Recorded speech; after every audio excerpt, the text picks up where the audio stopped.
if that is agreeable. Are we okay with that?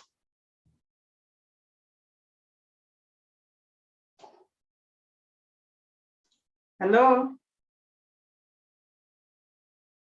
Hello, can you hear me? Yes, we can. Okay, thank you. Is that Doreen? Yes. Doreen, thank you very much. I was just saying that we are now at least like operating behind time. We're supposed to have started at 8:30, but it's just 8:46, and very few of us are already logged in. So we just start, so the other guys who are coming up will come in as we continue, instead of keeping you guys waiting, isn't it?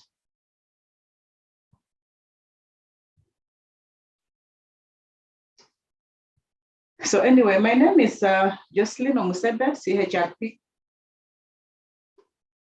and I'll be taking you through this for the next 2.5 hours to 3 hours, but based on how we shall be progressing. And we'll be doing Delegation Skills Module 2. So I know that Wanyama took you through Module 1, but unfortunately he's unwell, so he's not able to continue with Module 2. So I'll take you through the Module 2. Wanyama is also CHRP, is my colleague. We've been together doing at the Academy of Human Resource Professionals. We work together. And some of you already know who I am. And I'm really delighted that we can work and get something together, or we can partner and gain from each other out of this workshop. So I know we talked about, you've talked about so many things, even back at home. Some of us are back at home, others are in the offices, others have gone places, others have gone to maybe even attend weddings or functions here and there. Now, sorry, just hold on. I don't know if Dan is done calling me, just hold on.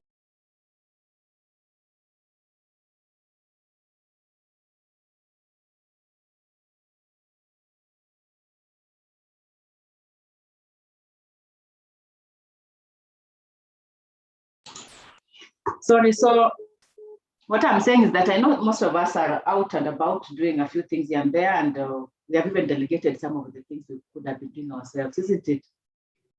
Some of us are going to church, so you've left our house managers and you're telling them, do this, do that, and do the other.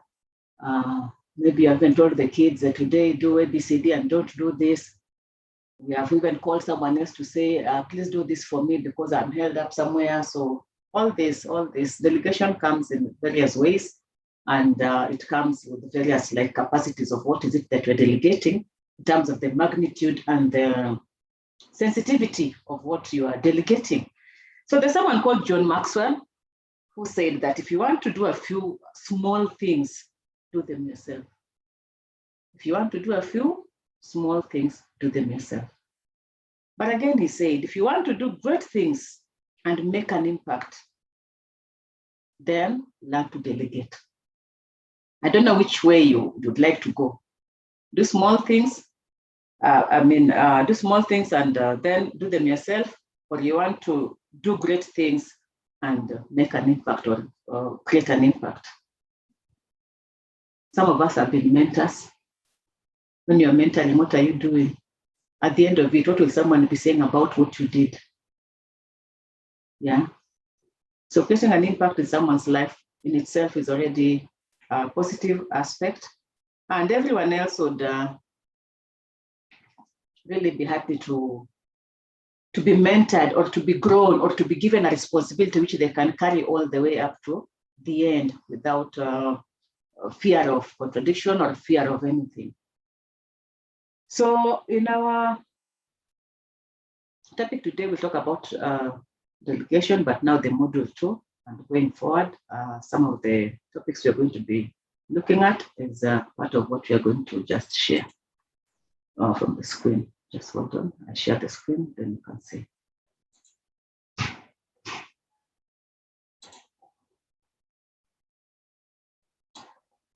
So we're going to be looking at delegation, module 2.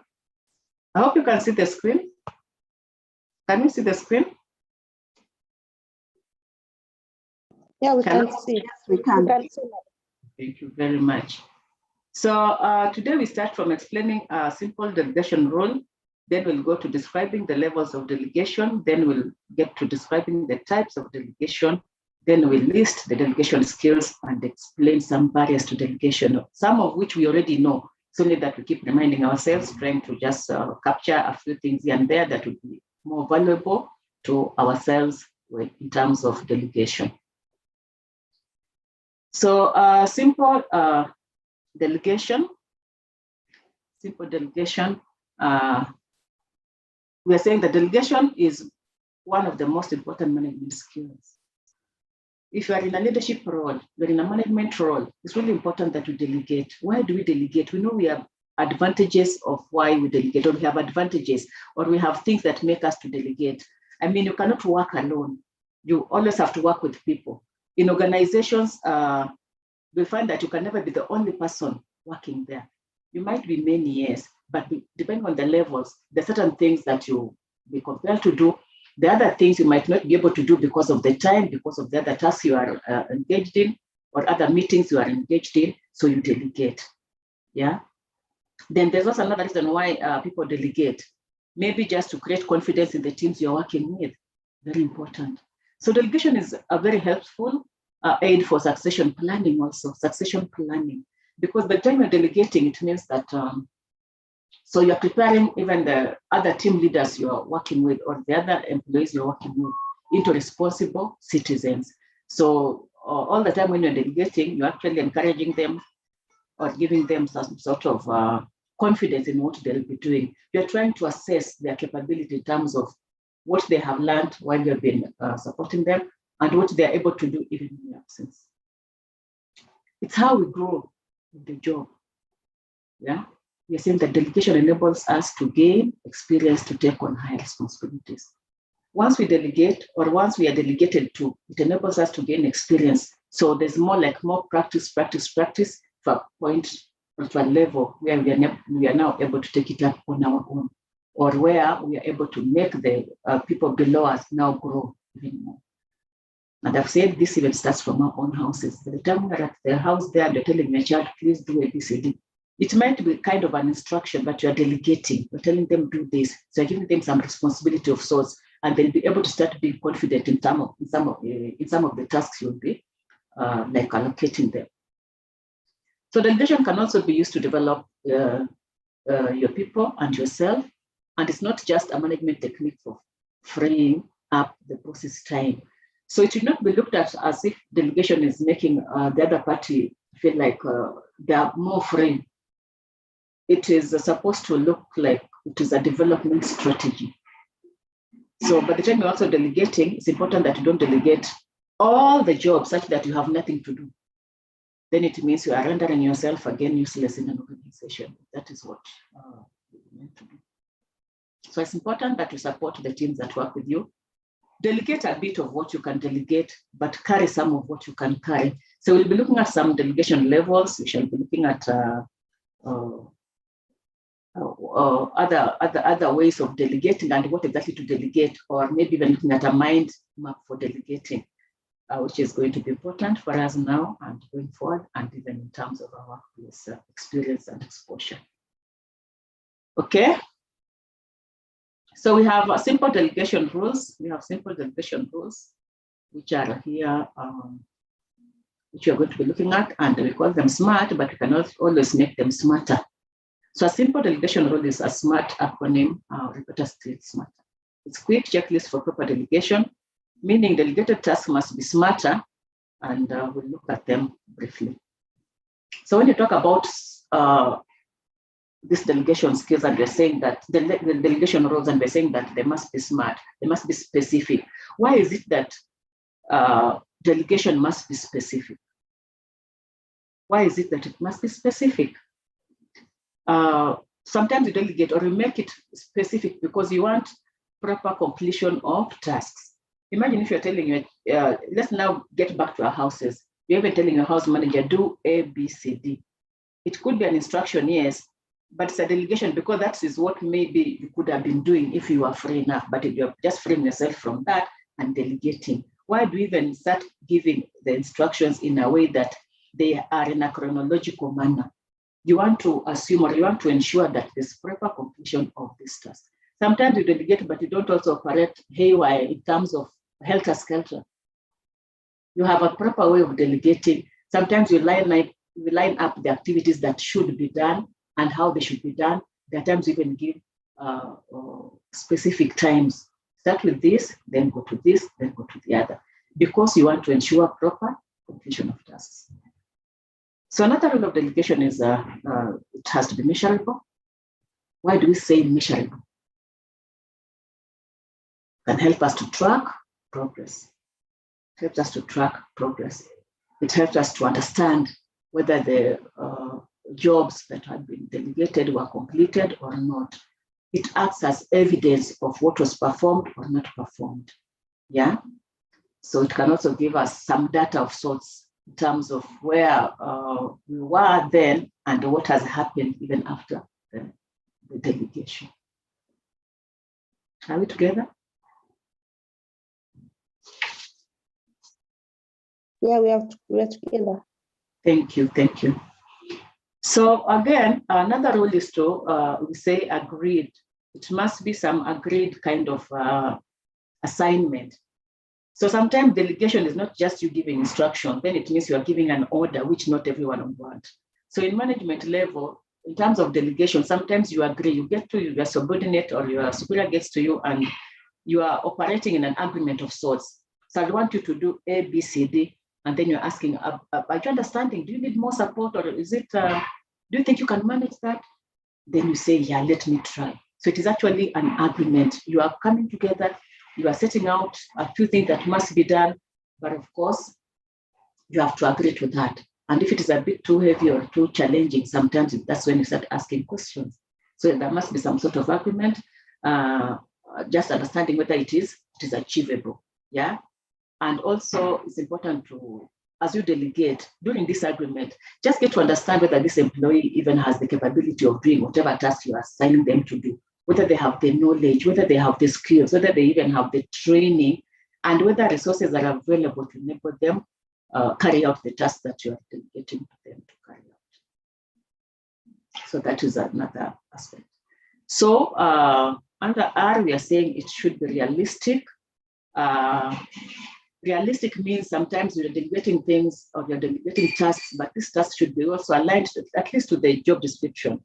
So it is not something way above the job description that makes an employee find difficulties in even managing or tackling that assignment.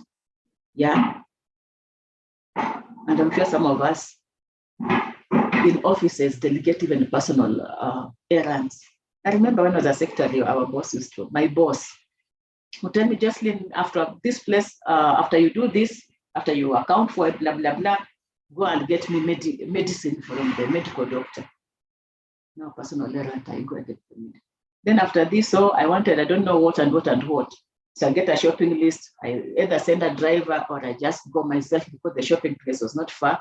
I do shopping, I do what I deliver. So sometimes you look at that. Is it really realistic? You know, why would you delegate personal errands to an employee? Sometimes at management level it's not good, but there's that other side of it where maybe you might have had a different relationship and agreed that that could happen because of convenience or something like that. But it's not really proper to be delegating a lot of personal errands. It's a bit, is it really realistic? Sometimes people do that to a point of the extent now becomes too, or there's an abuse of sorts in terms of what is now in there. Delegation also should be time bound. It's important to provide time frames for any assigned tasks because it helps also the person who's been delegated to prioritize the tasks. So sometimes you find that even this delegation that has been done might not be very, might not have been detailed to you in terms of the prioritizing what it is that you have to do. You'll find that you just have items in your inbox and you'll be wanting now which is which. So sometimes again, it's important that you go through that inbox if it were you now being delegated to and assigning or looking at what would be more priority than the other. Then you use that to make the work like manageable, and you're able to meet the timelines that would have been there. So this again is something that you can look at as the manager, or the person being delegated to should be able to have that capability of even understanding that this is priority and the other one is not priority. Or let me start with A, then I come to Z, then I get to D. Depending on the assignment, because another thing, by the time you're delegating, it means you're delegating to employees who already are part of an organization, and they already understand the organizational setup. They understand the organizational vision. They understand how the organization wants to carry out its activities in an effort maybe to satisfy the customer. Because of the time people are working, we're looking at the customers as at the end result. Whom do you want to work for? Whom do you want to? Why are we doing something? We're doing something because maybe we want to market it, we want to get customers. If it is a service, we still want to do it very well because we want to get repeat customers. If it's a product, we want to sell, so we get more customers coming back to purchase. So all these things are very important. So then there's the ethical bit of it, and we're saying that delegation is either an ethical representation or even an organization, because another thing again, by the time you're delegating, it means you actually are ethically right. But some people would be delegating when they're not ethically right because they want this subordinate to do the wrong thing. So the rule is let's delegate, but in an ethically upward or upright manner, such that we are making the people we are delegating to more committed, and we are growing them into responsible people. So you are responsible to yourself, and you're also responsible to the other party. So again, we say that another rule for delegation is it has to be recorded, or it is important when it is recorded. Why do we record? In HR, we know very well that it's only evidence that speaks for us. So when delegation is recorded, sometimes it creates some evidence of sorts. Yeah, it is a step to the right direction. Yeah, it prevents confusion about the responsibilities that have been assigned to this employee who has been delegated to. It also prevents employees from confusing or assuming authority. Sometimes you can say that I delegated XYZ assignment so and so. Then they assume the authority, they even go ahead and extra mile to even do much more than they would have been asked to do. Yet that is now not what you had wanted them to do. So it's important that it is recorded, so it acts as evidence and it gives them a scope in terms of what they're supposed to be doing at that point in time. Okay. So that is that. So can someone read for us this small paragraph of thing, just to get to understand? Any volunteer to read, please? Any volunteer? I can read. Yes, please go ahead. But I'm really trying to see what I can. Okay, it is just not enough to delegate a task. It is also important to effectively handle the delegation process. Good delegation saves you time, develops your people, grooms a successor, and motivates. Poor delegations will cause you frustration, demotivates and confuses the other person, and fails to achieve the task of purpose itself. So it's a management skill that's worth improving. Thank you very much. So what we are saying is that it's really important to delegate and delegate well and groom people or in a way of motivating them to become better people. Don't make it look like it's so frustrating and confusing and all that. So those roles that we just talked about would be the best roles, something that would be worth picking from to help in the delegation. So it's a skill which we ought to improve in. And of course, like I've said again, it's a management skill, but of course it is something we can also add and use it back at home. So it is two-way, it can help us back at home, but mainly in management, it is something that we could work on. So while delegating, it's important to get ready to, while delegating, be ready to let go. It's important to be open to doing things differently, being open to doing things differently. What we are saying is that sometimes you delegate and you find that whoever you are delegated a task to, maybe enjoys doing it in a little different way. So at times, again, we have said that in delegation, you don't really micromanage to make sure that this person follows exactly the, you actually are not supposed to teach them the method of the method on how you want the thing done. You give the assignment, let them also be innovative enough to bring it out differently, but bring out the results that were desired, because it could be something that is going to be value add to the organization. So another effective delegation strategy is to receive complaints. Associates need to get used to doing things differently. Okay, sometimes I say people fear when other people complain about how they have done things or how they have performed their task, but it's not really a big thing. Sometimes it's good to be open to criticisms, because sometimes then when you delegate and you receive all these complaints, they're just criticizing maybe how you as the person who delegated this task to the next person. Maybe you do not do it in the proper way, or you micromanaged, or you gave half-baked instruction and all that. So receiving these complaints would be good, because they can make you now understand where you could have gone from for you to be able to improve and get used to now doing things a little different. There are times you can even delegate, and you're delegating. You're not only used to delegating to candidate X. This time you're going to delegate to another person and another, not because of who they are, not because of, you're not delegating because you're delegating to the strongest person, but you're delegating to people around or to employees around across board. So you develop each one of them, because again, we say that employees have different capabilities. They have different strengths in their own different ways. So it's important that you delegate at least to each one of them. If it is a rotational kind of thing, do a rotational thing.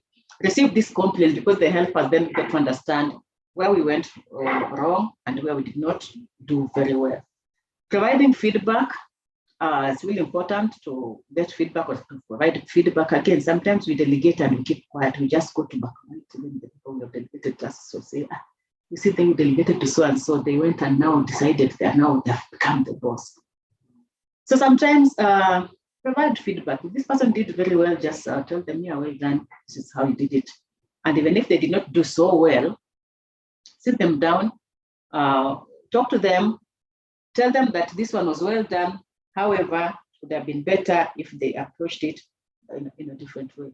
So providing feedback makes learning to take place, though again, learning takes time, but that feedback in itself can be one aspect of improving.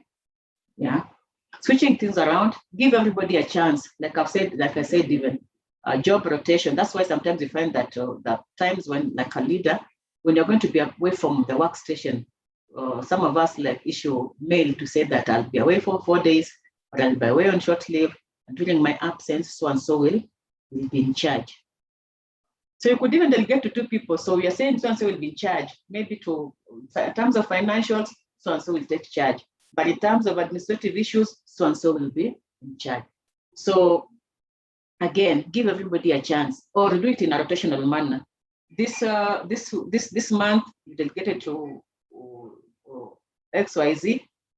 Next month you're away, delegate to another candidate, then another one and another. So everybody has a chance to practice or to feel like they actually had a chance to do something, or to have that leadership role within them. And during that time, you're also growing them, and you're also trying to assess who does what better than the other. So you're able to start growing them. Or you pick even the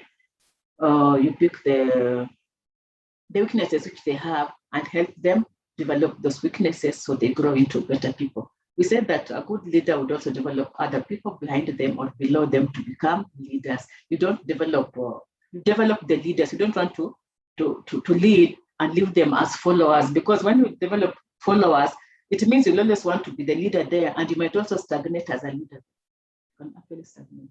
So the best thing, develop leaders below you. So at some point when you're not there, they'll be the leaders.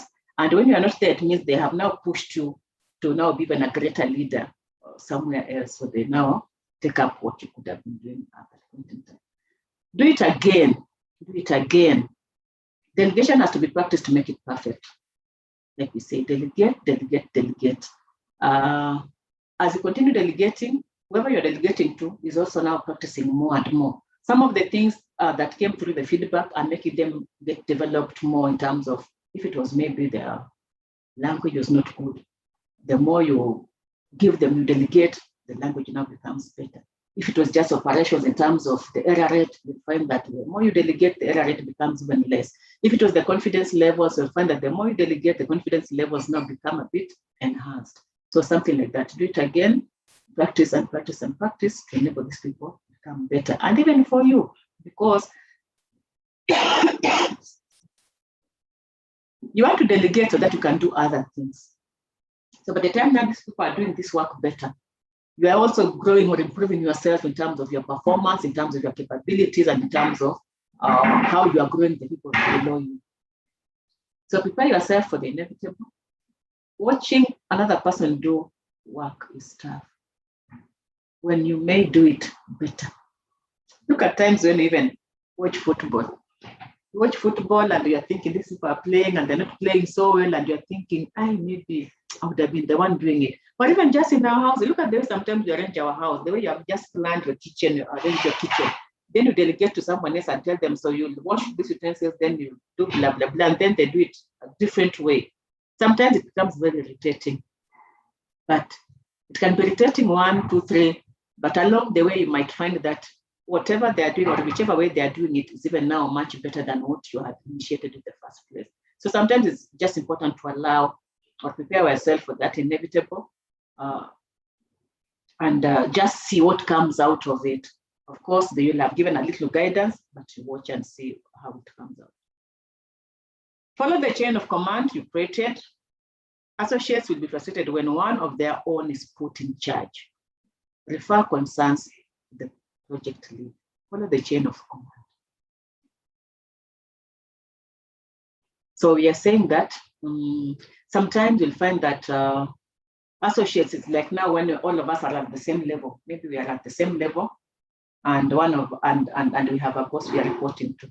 So we are saying that these associates or these people, or maybe the people below us now, the subordinate staff, would be frustrated when one of their own is put in charge.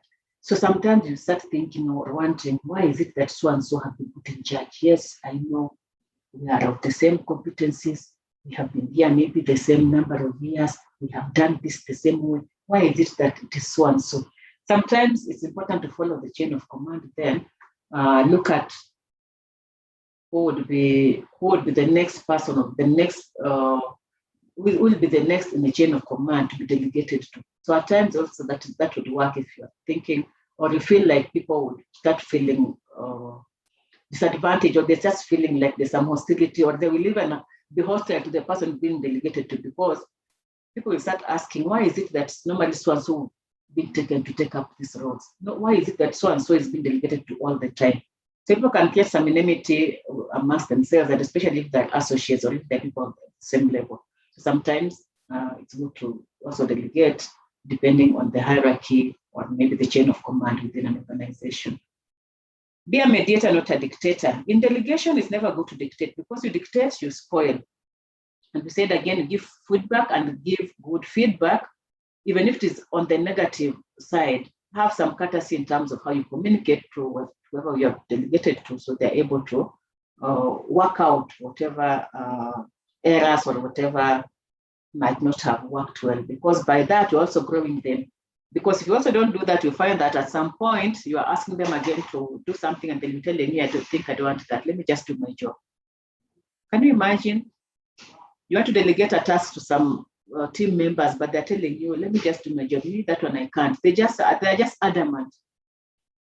There's nothing you can do, because at times it might be a little beyond them, but you want to grow them, but you find that someone is just telling you no. So it's good to be also a mediator. You don't dictate, you just try to balance those moods and balance those activities in terms of what you're delegating. So that means you also cannot delegate everything. You cannot delegate all the authority and all the responsibility.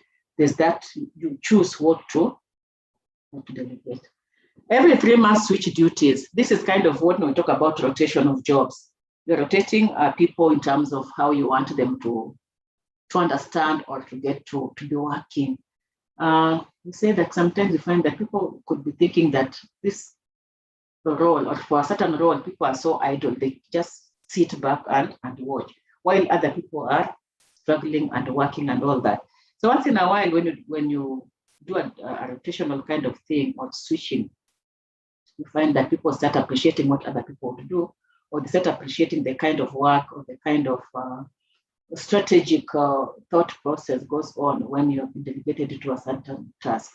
So then we are saying that everybody learns how hard some tasks would be and how decision making could also be an issue, because by the time you're even being delegated to, it means at some point you'll be making decisions, and you'll be making very critical decisions that would also be decisions that can mess an organization. So there's that aspect of you really have to understand, or through this rotation, you start now appreciating how challenging certain roles can be. Okay, so I think in the next slides, we'll do a lot of discussions. I was just trying to bring us on board to get to understand a bit of what we can do in terms of delegation and how effective delegation can work for us at our places of work. Unless someone has a question, we could continue.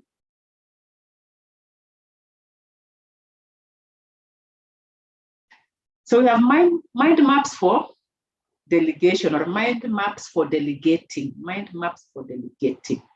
So this mind map would help in terms of delegating, help you as a manager who's delegating, help you as a supervisor who's delegating, so you get to also understand how well the delegation can go on and maybe what you could have been missing out on, yeah? So we say that under this is how we'd look at it. This is how we'd look at it. My mouse has disappeared. I don't know why it is not getting to.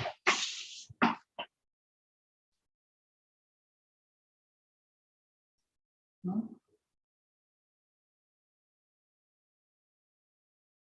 My mouse is not getting into the whatever.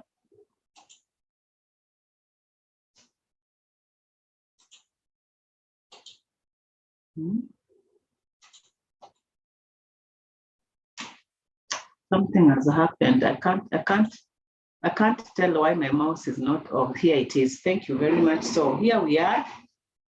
So under this mind map, what I want us to be looking at is we are looking at, like, let's look at this as a checklist for delegating. This is like our checklist for delegating.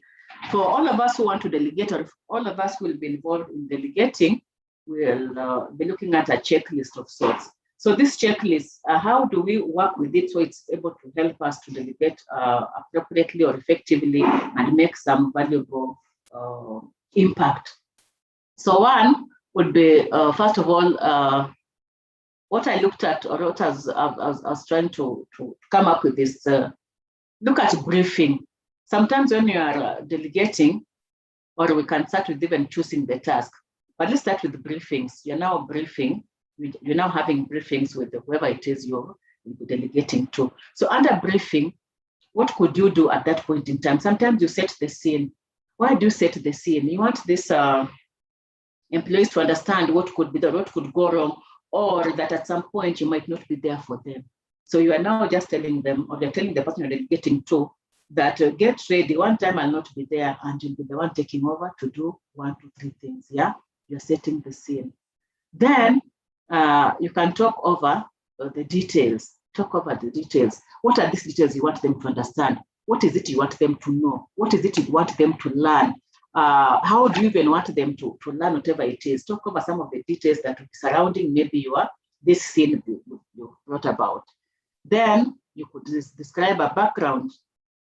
Give them some kind of story that would make them now try to understand that, yeah, one day you might not be there and they might be the next person in charge, or you'd like that they're the next people in charge, or you'd like this candidate to be the next person in charge. So once you describe a background, they'll be thinking, yeah, from the situation that was related to me, that was narrated to me, there's a possibility of ABCD. And sometimes you delegate because there are times even when you think you want to go, or you're eyeing some promotion somewhere, you normally want to say, okay, in my absence, so-and-so can do work very well.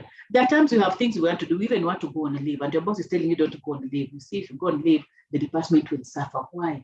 It's because your delegation has not been so good.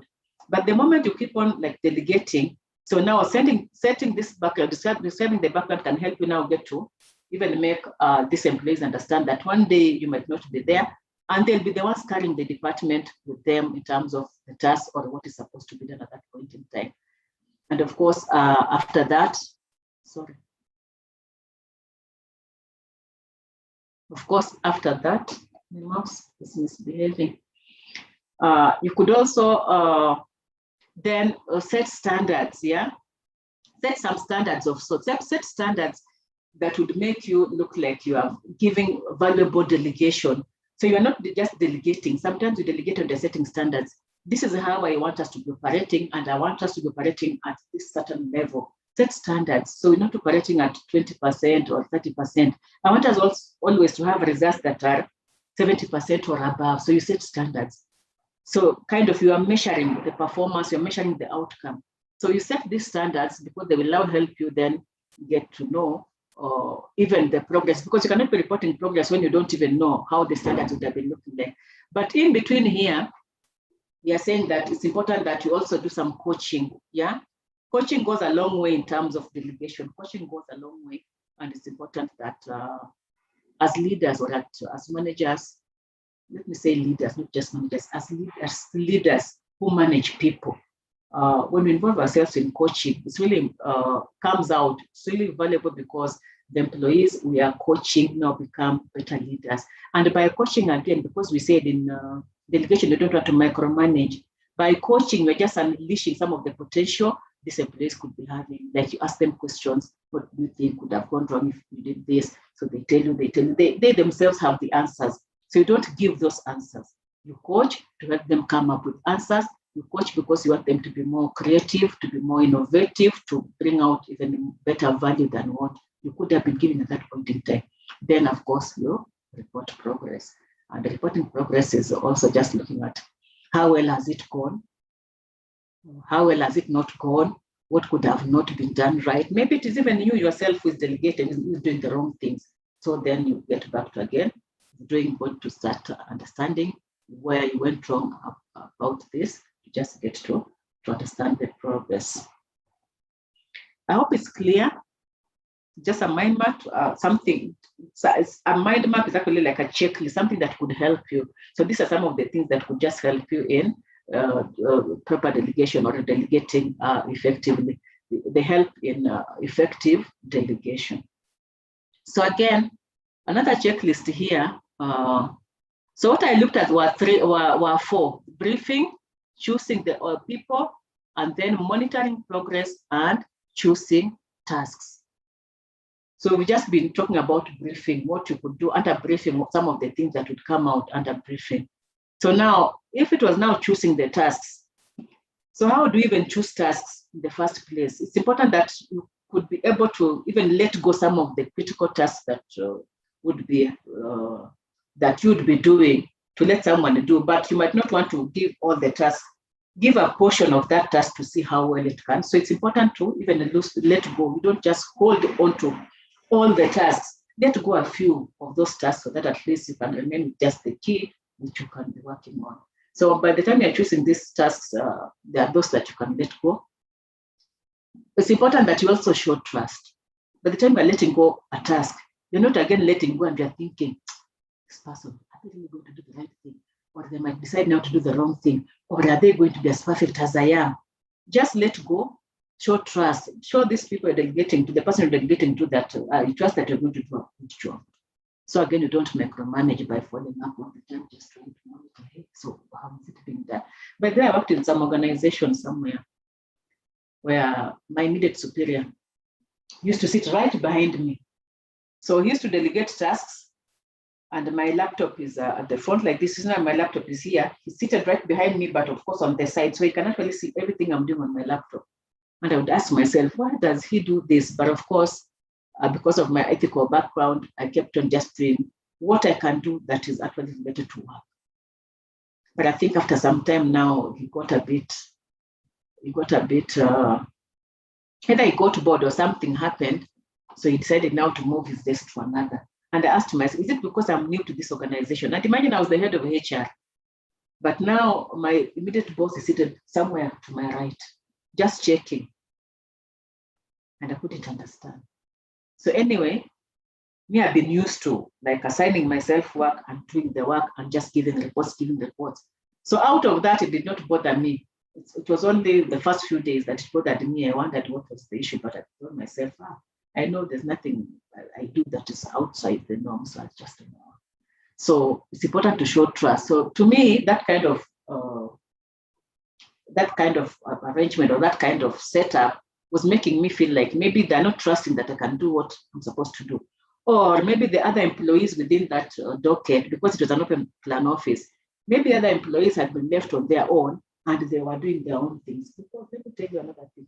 Sometimes we find employees have not been well engaged or they have not been given, the work allocation has not been very well done.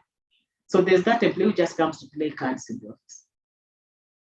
Just come and play cards, just come and play cards. So the whole morning they're just on that. So is it solitaire? And nowadays there are so many other strange games that go on. Or watching video. People nowadays just watch video and they're watching movies, they put things in their ears, you don't know what they're doing. But some of them do that, yet they're also productive. So it's important that you show trust. So long as you've given this employee work to do. I don't know that it's my mouse or what. It's just, even before I do anything, it's just moving. It's just moving by itself. Sorry. So it's good to show trust, just leave them to. So long as you've given them the task, you've chosen the task, you've given the task to them, give them to run with it. You have just told them, I want this results in 2 days, or I want this by end of the day, or I want this by end of the week. So you leave them to just trust that they're going to do the right thing, because already they understand the organization, they understand how you have been operating. So why would you have that fear? It's important to have the trust. Supporting mistakes. How many of us now again can support a mistake when I'm supporting it, or someone you have delegated task to makes a mistake and even own it? You could own it in a different way. Yeah, you could own it, but you can tweak it not to look like it's such a big mistake, but it's something that can be corrected. Sometimes you even tell people, yeah, it's okay. Yeah, it may have gone like this, which could have been a mistake, but it's okay. You can always correct it. So sometimes it's not good just to deny and say, no, it is not me, it is so. And so you don't throw again the whatever back to the person who delegated it to. It does not look very professional. By the time you have delegated, it's important that you support even those mistakes and get to even seeing how well things would have worked differently. But if you disown even the person you've delegated to, you are leaving them to face the fire, face the heat, then it's a big issue again. So choose these tasks, and then because you are done with choosing the tasks, you already understand the scope. So in any small mistake that goes around that, just support it to help them also grow. Because once you show a lot of fear in people start withdrawing. They have that withdrawal syndrome, and they're thinking, hey, am I really the right person? The other time when something happened, I was left to, I was even suspended. I was even given a warning. I was even subjected to blah, blah. So I don't think I want. So people start now getting withdrawn from that. So it's good that they support mistakes and help these employees get to learning from these mistakes. Yeah. Obtaining commitment. It's important that you obtain commitment, or you give commitment to this employee in terms of having chosen the task and having given the tasks. There's that commitment that you need to work together and say, okay, now this is what we have done, this is how we have done it. Could we then agree that by Friday, again, we are meeting to discuss progress, or we are meeting, or by Friday, I just want to understand how far. So could we have a meeting? Lead us into that meeting. We're just obtaining some commitment in terms of, yeah, this tasks have been chosen and has been given out, and someone has committed themselves to actually give some results of sorts. So it's really important that these things work like that. So it helps in effective delegation. So the other bit is, I hope we have understood the briefing bit and the choosing of the tasks. And now we are getting to choosing the people. Choosing the people. So it depends. It does not have a chronological way of looking at it, but I just chose to to look at it this way. You might want to start with another, but I think the way I'm looking at it would also be a good way. So then you choose the people. Or you can brief, then you choose the people, then you choose the task. But I believe in brief, then you choose the task, then you choose the people. So by the time you're choosing the people, you're looking at who does what and who can do what. Sometimes it's good to just look at who does what, who can do what for a start. But along the way, you'll have to even pick the other part. We say that it's not the strongest species that survives. It is said that it's the most responsive species that survives, not the strongest, the most responsive to change. So we are saying match the task to the people. Sometimes when you're choosing these people, you're matching this task, and you're looking at the task that is at hand, and you're saying, yeah, this task can be done by so and so because of maybe they have some analytical skill, they have some maybe training skill, they have some metrics reporting skills. So you should now match the task to the people. You might not easily get someone maybe who's let's assume an admin, and you're giving them maybe to do some analytical chemistry things because now they'll be wanting, hey, this one, I haven't studied this, I'm not so sure. Or you're telling them to do financial reports that they might not be very clear about. So choose the people in an effort to match in the tasks that you're choosing to give them. And then know the facts and feel the support. Sometimes it's also important that you know the facts that surround that job, and feel the support, as in also give that kind of support that would make this employee also feel like, yeah, there's some support of source that is coming around this activity. So it means it's actually like you're walking a journey. The way we do a performance management, it's like you're walking a journey. It's only that you're not micromanaging. So this support could be you're telling them, okay, so if you get stuck at some point in time, get back. Why not get back and see how we can continue? But in the meanwhile, you take up this task. So you've given them some freedom in terms of they can get back to you to ask for some guidance at some point. Then again, they're left on their own to continue. So by the time you're choosing these people, you also understand some facts about what they can do, the scope, and how well they can do whatever they are doing. Sorry, my mouse, I don't know what's happening. My mouse is just behaving strangely. So as a fact of also choosing the people, you'll also be looking at who are these people, because you could even group them. You could even group these people again. There's a way you can group them. Like you can see here now, from here, there's this, the S, we have the kings and queens, we have the jacks, we have the jokers. Sometimes by the time you're choosing people, you could group them to know that these are the people who are who are capable of maybe working out this and working it out well. And this other group can do this better. This group can do another thing better. Or even if it is one person, depending on the task that you're delegating, you are always capable of knowing who can do what better. Maybe there's one of us who is a better analyst than the rest, so this one can do better here, this other one can do better here, this other one can do better here. So sometimes you choose in terms of what you want achieved at that point in time. I hope it's making sense. Then, of course, there's the monitoring progress. Monitoring progress. You've now, under the checklist again, you've done the briefing, you've chosen the tasks, you've chosen the people to carry out these tasks. So how do you even monitor progress? How would you monitor progress?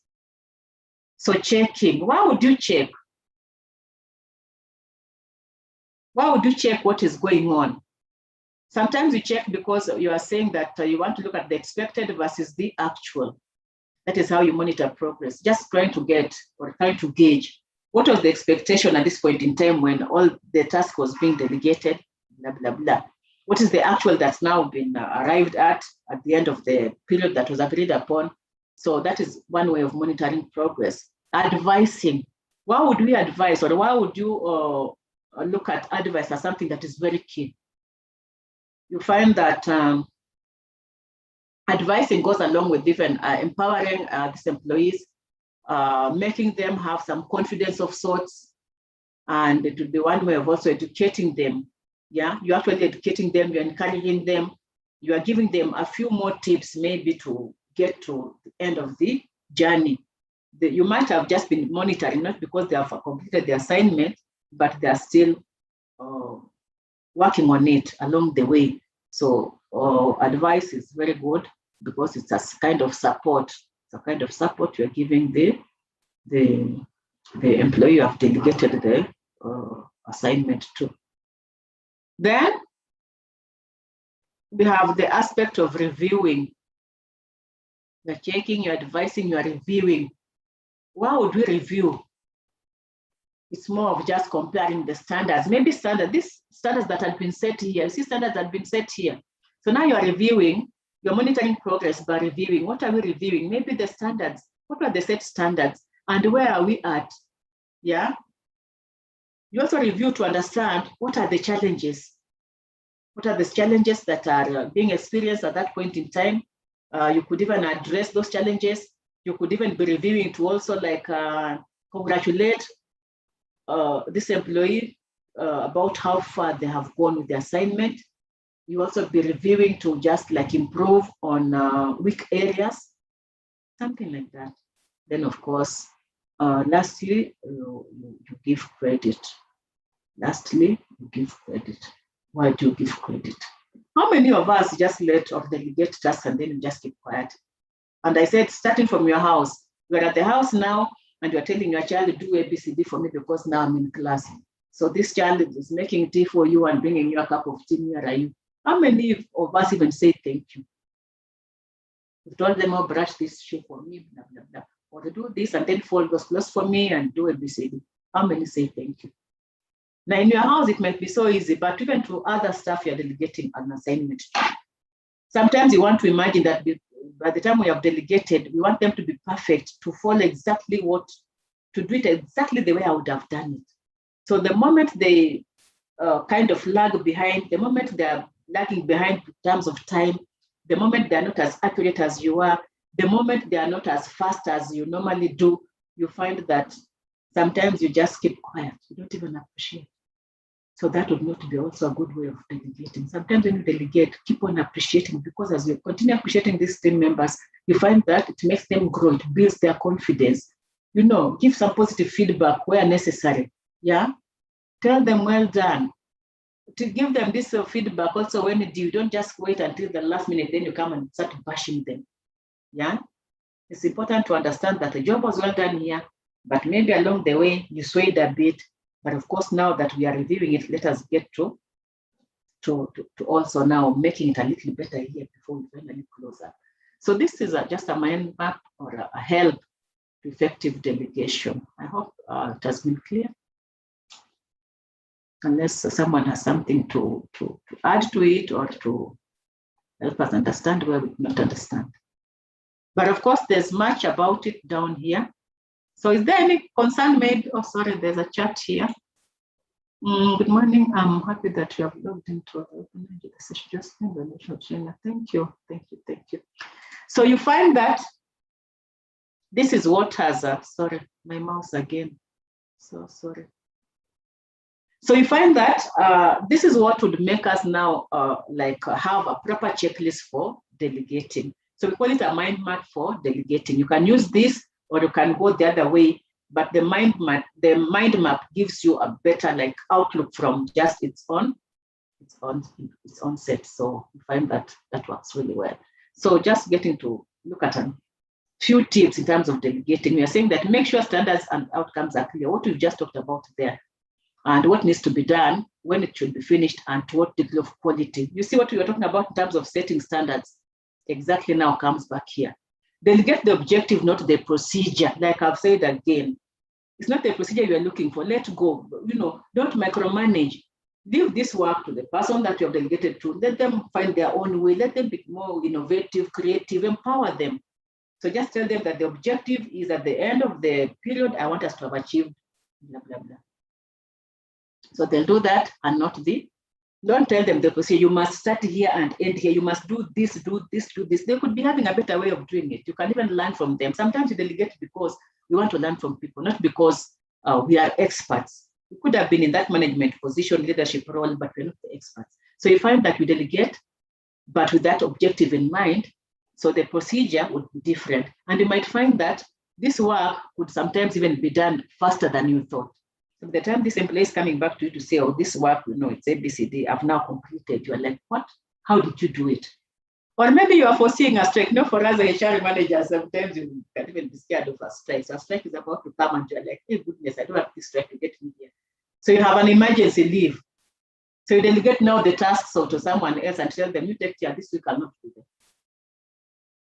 So you see, sometimes again, you'll not be telling them, so as I'm away, do A, B, C, D. Sometimes they might be even in a better way. They might have developed or devised a better way to handle this strike such that it does not even occur. So by the time you're coming back, you're like, hey, what could have happened or what happened? You even want to learn from them. What is it they did different from what you would have done? So sometimes it's important that you delegate you don't delegate the procedure, just give the objective, then leave it to them. So you're empowering them to bring out some outcome that is valuable. Outline the desired results, not the methodology. Outline the desired results. At the end of this, just like I said, this is what I want as an outcome, not the method which we are going to be using. Because, okay, we have that bureaucracy, we have some sort of, this is the way we do things. But there are those which, after you delegate, you leave the person you delegated to do it their own way, so long as the desired result is what really comes out. Obtain feedback from employees to ensure they feel they're being treated appropriately. This one we've also just talked about. This is actually explaining what some of what we just talked about. Obtain feedback to ensure they're being treated appropriately. Because again, without this feedback, you might find that whoever you have delegated these assignments to is someone who is going to do what? Is someone who is going to push them to the wall, someone who is going to be insulting them and making them feel like they're the lesser being. Someone who's going to make the life really hostile around them. So again, it's good to get this feedback, because sometimes you never know until you delegate. Sometimes employees will even want to compare you with the person who delegated the work. They'll be telling you, I think you are more assertive.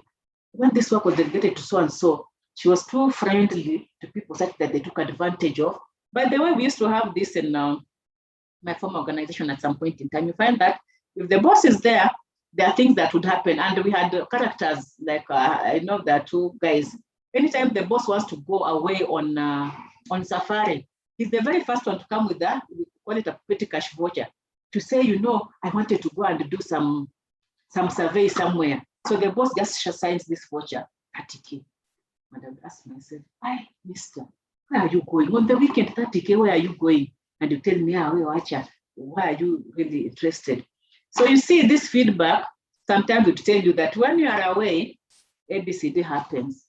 And when you are there, this is never the case. So sometimes there are loopholes that happen between our the delegation strategy and how the person you have delegated also is operating. So sometimes you delegate, and some of the feedback that you get can make you now start helping this person to grow, or this feedback could be making you now try to pick up those loopholes and look for a way to, because sometimes you can't tell. So another person again would come and say, okay, boss, when you're not there, the place is so quiet, everything's just okay, people are at work. The moment you go away, anytime you're going on safari at 1 week, even people coming to work, people just come to work at 9 o'clock when they're supposed to be here at 8. And the person who delegated to does not even care. Then they're also coming late. So that feedback is good, because you also want to watch the mood of the people. Is it this person who is the issue? Is it that this person is not taking responsibility at that level? Is it that he's also just like overwhelmed and does not know how to take charge when he has been left in with that kind of responsibility? So it's really good to get this feedback. And you find that there are times again where I was working, anytime the boss is away, people look for advances left, right, center. Even if I took advantage one time, I'm like, my specs have broken. So I get my old specs, I come with them the following day. I say, my specs have broken. I need an emergency of 20K to sort out my specs, or else I'm now on take leave because I cannot see. People fake things. So now I get mine. Someone else again comes to say, oh, me, I have an emergency. My mother is unwell, hospital bill. Take a receipt, come with it. You're given a salary advance.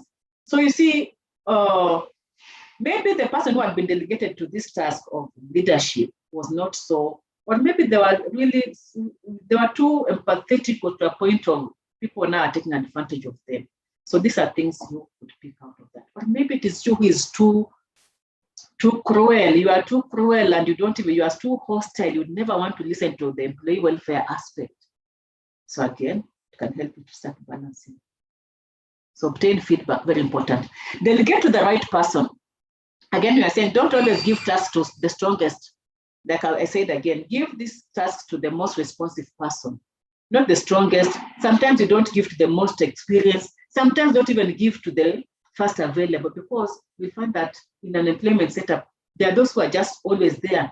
Me, I'm always here. I'm always available to do this task. I'm always here. I never even want to go on leave. I just want to be at work. Don't give tasks to them all the time. Try to balance. Don't give tasks to only the strongest person. It means you are developing only one person. Maybe we are even 6 or 10 in a department. Don't give it just to one task. There's that which you can delegate, or like break it down. Like I said again, you could break it down, give a certain aspect to so and so, a certain element to so and so, and a certain element to so and so. So everybody has something they're working with, and that will make you also assess to understand who is the next person in the level of succession planning, in case you have to do some succession planning of sorts. So spread delegation around and give people new experiences as part of their training. Very important. When you spread the delegation around, it means you're giving everyone else at least some chance to do something.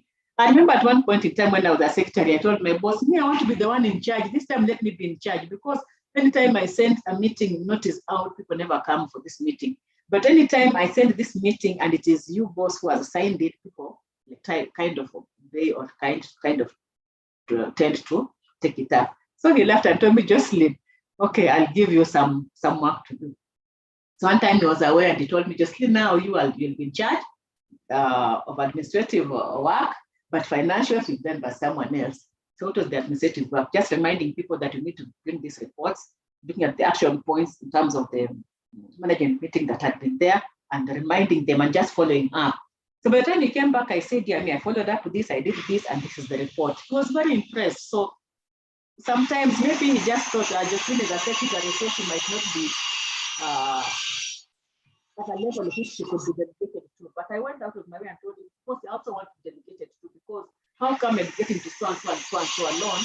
And yes, at that point in time, actually, we were at the same level with these other employees who are being dedicated to, but only that their title was reading a bit different.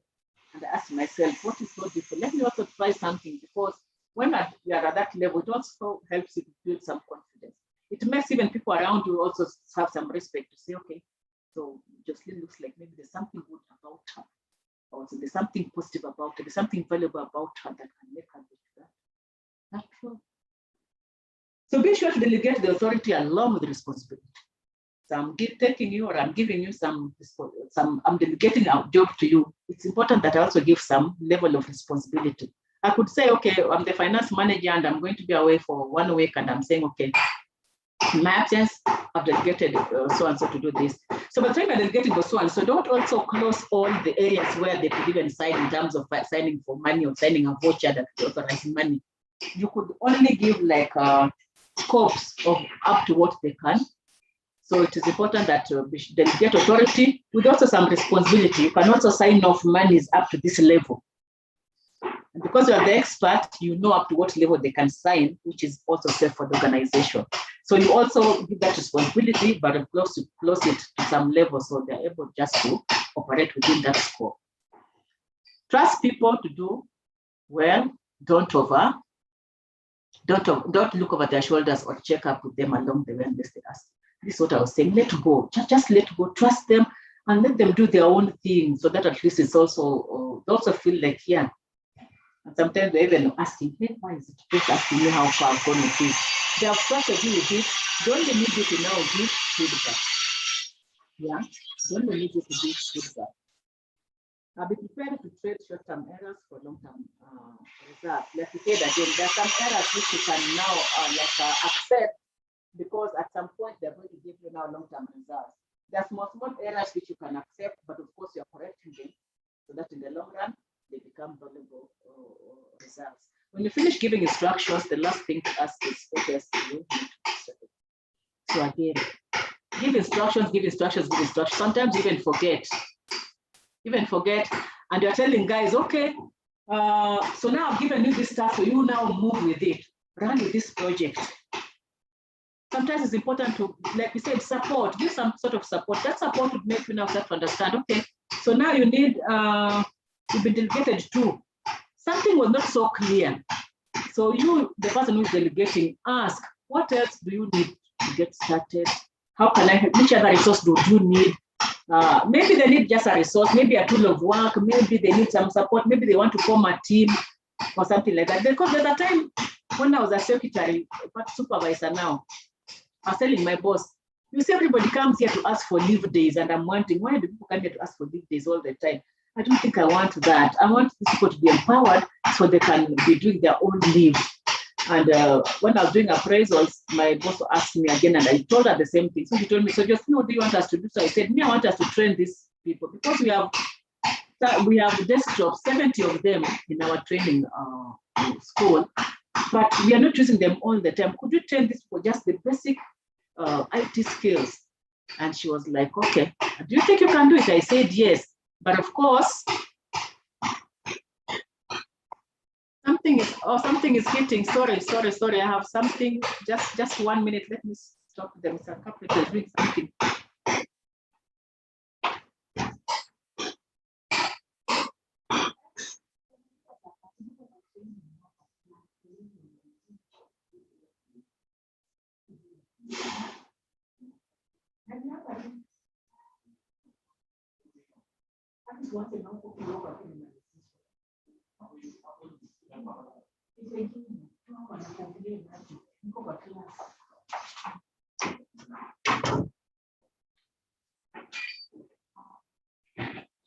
Sorry guys. Apparently, yeah, there's some work going on. I had to leave my house because I had challenges yesterday with the power, and I didn't want us to get into trouble, so I came to do my thing from work. So there's some work just going on along with whatever. It's really unfortunate that they also planned to do the work today, but I've told them to at least minimize, so just to give us a little more time to finish up what we're doing. So we are saying that, when you finish giving sessions, the last thing is to ask is, what else do you need to get started? So now I was telling you a story of how I told my boss that I'm tired of telling people, get into the system to give them leave days and all that. If there's something else I can do, and so she asked me, so Jocelyn, how do you want us to go about it? So I said, I want us to empower these people. We have those 70 desktops at the training center, and they're not in use every day. Could we use them to even train these people? And she was asking me, so you'll train the people? I said, yes. And apparently you say yes, but at the back of your mind, you're still thinking, so how would I train people? 3,000 employees, how would I train them? So at some point she's asking me, so now Jocelyn, now I'm delegating this task to you to take it up. You take it up, do the necessary mail groupings and everything else, and then work it out. So she asked me, so what else do you need to get started? And I said, so Maria, she calls Maria. So Maria, the other thing I need is I need time to be away, and I need to, once I've done my schedule, I will need now your authority first to ask the ICT guys to give me support, because I cannot train a whole 3,000 team alone. So I need the ICT team, because we have those guys of the help desk. If I could have like at least 2 of them, that would help me. So she said, fine. So now I will do that. I'll talk to the ICT manager, then we'll give you that support. So do your schedules and share with me, then I can now give them, so they can have at least 3 people supporting you every day. So every day I would go, in fact, I'll just do cover like 1 hour, then another team comes, another 1 hour, another team, like that. So we could do now the 3 of us, everybody has a portion they are covering. So within a certain period of time, all employees had gone through just the basic ICT skill in terms of, can they log in? Can they remember their password? Can they get to something called Kiwandani? Kiwandani was now our intranet or whatever, like a notice board. Can they get to Kiwandani? Can they read the notices, the obituaries, anything that is new that's happening in the organization? It was actually like a notice board, but it was online. Then can they also be able to get to the system and even check their leave balances. And can they be able to apply for their leave? Can they also be able to send themselves to apply for a sick sheet, which now goes to the medical center? So they are treated, and this sick sheet is also shared with their line manager. So they don't come to HR all the time. We empowered them. So through that, like I'm saying, sometimes you are talking with your person who's delegating that task to you, and you might get stranded because you are saying, so now do I need to? You even get scared. So sometimes it's important to you as the person delegating to understand that these people might not have all the capability, or they might not be, what can I say? They might not be outgoing enough to even want to ask a question. So they just shrink back and say, oh, you see, now I was told to do this, but I don't know. I don't even know where to start from. So it's normally important when you delegate, ask them, what else do you need? What else can I do for you? What is it I've missed out to tell you? So they themselves say, oh, and you didn't say this, oh, and how am I going to do this? Oh, and when am I supposed to complete? Oh, and am I supposed to do this work alone? So you find that it's coming out through that. So it's good to reconfirm what these people need in terms of support. And then give praise and feedback at the end of the project for additional responsibilities. It's just important. Give praise, make them work better, make them be more team players, make them be more friendly, make them be more vibrant in terms of the tasks you're giving them. So these are some of the tips. Okay, then of course we have attitudes to delegating. Attitude. Look at these guys who are racing. Everybody, this one is ready to give the other so that they can take over the mantle and move on. So it's important to have the right attitude to delegating. This is now for us leaders. It's important to have the right attitude to delegate. And even the person being delegated to, it's not always good to say no. Sometimes just take it up and say, okay, let me try. Are you able to do this? Let me try. Yeah. Because when you are saying, let me try, already the person delegating this will be saying, yeah, they look like they're not so confident. So they give you a bit more support to help you achieve. So delegating a task with the right attitude means we must be able to let go, to show trust, to support mistakes, obtain commitment. This is what we just talked about in our earlier slides. Briefing, we talked about briefing, where we set the scene, we take over the details, we describe a background, we set the standards, we even coach to let them unleash their potential, and we reach an agreement on how to report progress. Yeah. Okay, so monitoring the progress is also part of what we looked at that point in time. So how do we monitor progress? We are checking, we are advising, we are checking. And when we are checking, what are we doing? We are asking what should be happening, what is actually happening, any substantial variation, why is it coming about? Yeah. We are advising. Advice when the person asks for advice. Advice when you feel that person lacks some confidence. Ensure you advise such that the person does not become over-dependent on you. Again, sometimes we delegate, but because we fear, we don't want this person to outshine us, we decide to give a capiriton of advice, just a capiriton, or we delegate in piecemeal, such that we are making this person really depend on you every time, coming back to you to understand what you are, or what they should do next, or how they should do whatever it is they're doing next. So it's also not good. Let go and let them just, or as you're monitoring, advice on where you think it's necessary to advise, so you just leave them now to continue doing on their own. Advise and encourage the delegates to treat tasks as their own. Yeah, let them own these tasks. And that is why we say sometimes they make mistakes, and when they make mistakes, just take up those mistakes, own them. But there's a way you can correct them. Review, comparing the review results with the standards set earlier, discussing how to ask how the task was performed. Because sometimes it could have been a surprise to you. It was performed really well, faster than you thought, timely manner, error rate was even now reduced. So discuss how the task was performed, congratulate the person on things that went well, what they have learned, and areas to improve. And of course, give credit. Like I've said again, give credit where it deserves. Let us not be very preservative with the compliment. It doesn't cost you anything. Just saying thank you, this is well done, well done. It might not be very well done, but just saying well done in itself is already sending a signal of sorts. So it makes them, it empowers them, and helps them become even better. Okay. So then we get to levels of delegation very quickly. Levels of delegation. Levels of delegation. So we have levels of delegation. Someone read for us. This one I want us to discuss. Someone read for us this, and then we can start discussing the level, each level. Any volunteer wants to read, please?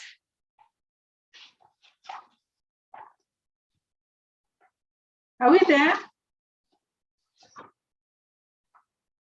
Are we awake? Mariam, please read for us. Are you going to read for us, Mariam?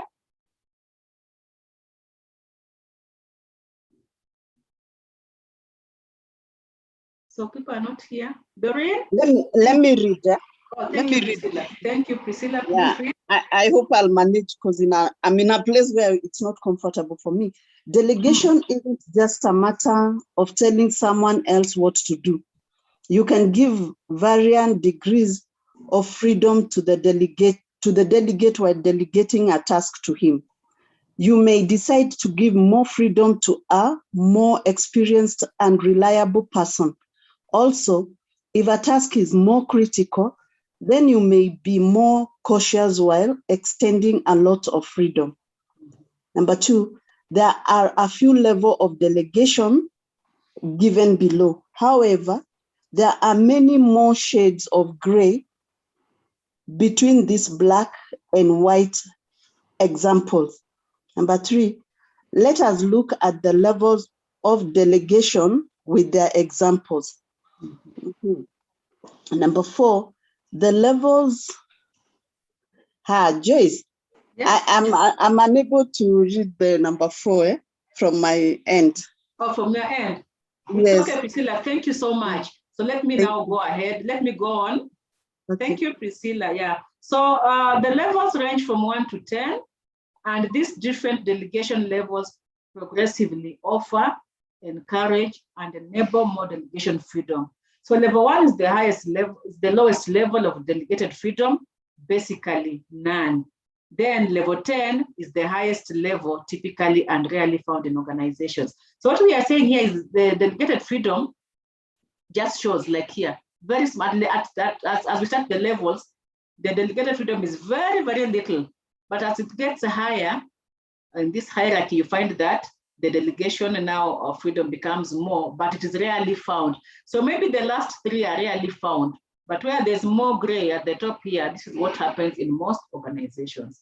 So we look at these levels maybe and have a little discussion together. So level 1 of delegation. So level 1 says, wait to be told or do exactly what I say, or follow these instructions precisely. This is instruction. There's no delegated freedom at all. So where does this happen within like our lifestyle setup? Maybe we can discuss that. Where does this fall? Where could this fall? This kind of delegation, of just following an instruction. Yeah? Question to us participants, where does this level fall, or where can we find it? Where you are just waiting, you are waiting to be told. And you must do exactly what you have been told to do. Or you just must follow the instructions precisely. Do you have an example we can give ourselves to help us understand maybe?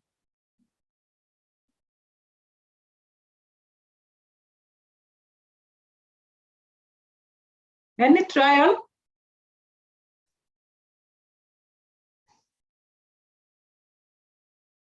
No trial, so that's an assignment for us. So we pass, but let us work it out. We are saying, we are looking at levels of delegation, and we said that under levels of delegation, we have certain levels like here now, where there's more gray area, it means the delegation level is very high. I mean, this one, the delegation is there, but it is more of you must just follow an instruction. There's no freedom for you to make any decisions. Then all the way up to somewhere here now, maybe where that's almost half the yellow now. The yellow gives you some sort of like freedom to make certain decisions, but not 100%, not all the decisions. So we said again, from the yellow going upward, all the way up to now, this dark gray is something most organizations don't do.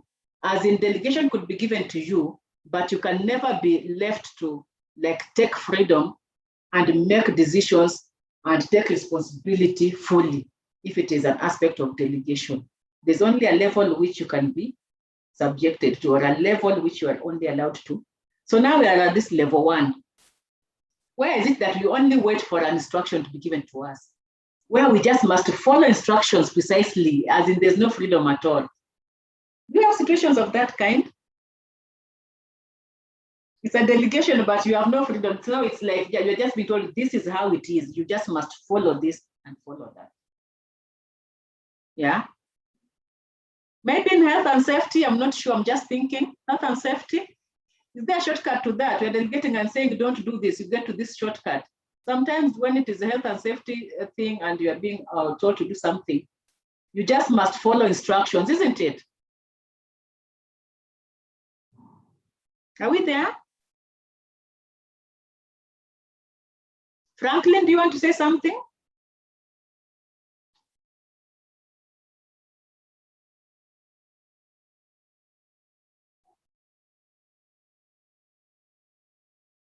Okay, so I think let's leave it there, or work for us to do. Let us see how this can work. Let us look at it in terms of real life experiences. Are there situations where we get into and we find that we are only being told that we must follow a certain instruction? But it is true for health and safety issues. There are things that are very, very sensitive. Let's assume maybe it's a security issue also. They could be very sensitive. Let's assume it's a health and safety in terms of even lighting, or health and safety in terms of something affecting power, something to do with electricity. That one you must wait to be told. You just must follow instructions. If you don't follow instructions, you might find yourself getting into trouble. So this kind of delegation is something that, if it is surrounding that kind of aspect, then you find that you just must follow instructions. So there's no delegation at all. It is just that you must follow instruction. But we call it a level of delegation, but you are following instruction. You must follow instruction as given. Maybe the police force also have this kind of delegation. They just must follow instruction. They cannot be saying or trying to bargain, that in their trainings, there's a lot of just following instructions. You can only complain later or something like that. I'm trying to look at it in terms of that, if it makes sense. Maybe we look at the next one and see whether it also makes sense. So another level of delegation, the next one is this level 2, where we are saying, look into this and tell me the situation. I'll decide. So then the delegation is there. You are telling this person you are delegating to, look into this, tell me the situation, and I will decide. What are we saying?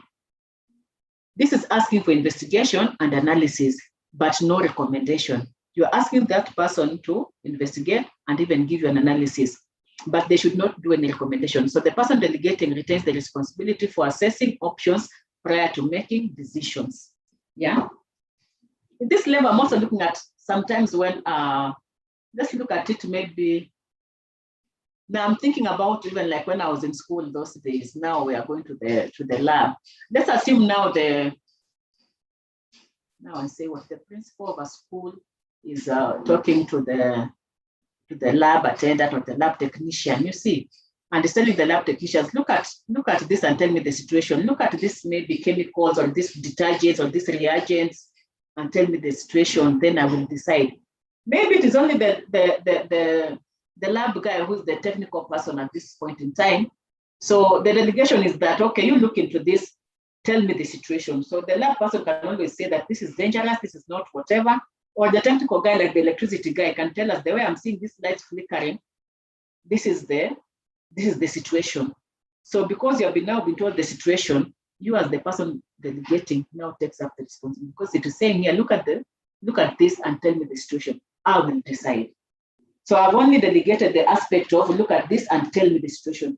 Me as the boss will still decide. So the delegation is like at a small percentage. You've just been told to look at whatever it is and talk about the situation. So this is asking for investigations and analysis, but no recommendation. So the person delegating retains responsibility for assessing options prior to making decisions. Level 3, look into this and tell me the situation. We'll decide together. The level of delegation encourages and enables the analysis and the decision to be a shared process. which can be very helpful in coaching and development. Sometimes we say, maybe whoever is delegating is afraid to take up responsibility. They need some expertise of sorts from someone. So they are saying, look at this and tell me the situation, then we can decide together. By the time they're deciding together, the person delegating and this expert, the guy with the expert knowledge, in their conversation, the guy delegating is able to get much more from that delegation because he'll be asking questions, he'll be asking for scenarios here, he'll be telling this. So in terms of this interrogation, you'll find that you who is delegating now gets to understand this situation even more. Then you now make decisions, but these decisions again are based on you who has been delegated to the task carries some little responsibility, and you who was supposed to be delegating also carries some responsibility. It's like a shared responsibility. So we are saying we'll decide together. But of course, at the time we're deciding, you who did not know, you have taken advantage of that situation by being told about the situation, asking questions, and deciding together. You are looking at the options that would be readily available, and then finally do that. Number 4, tell me the situation and what help you may need. Tell me the situation and what help you need from me in assessing and handling it.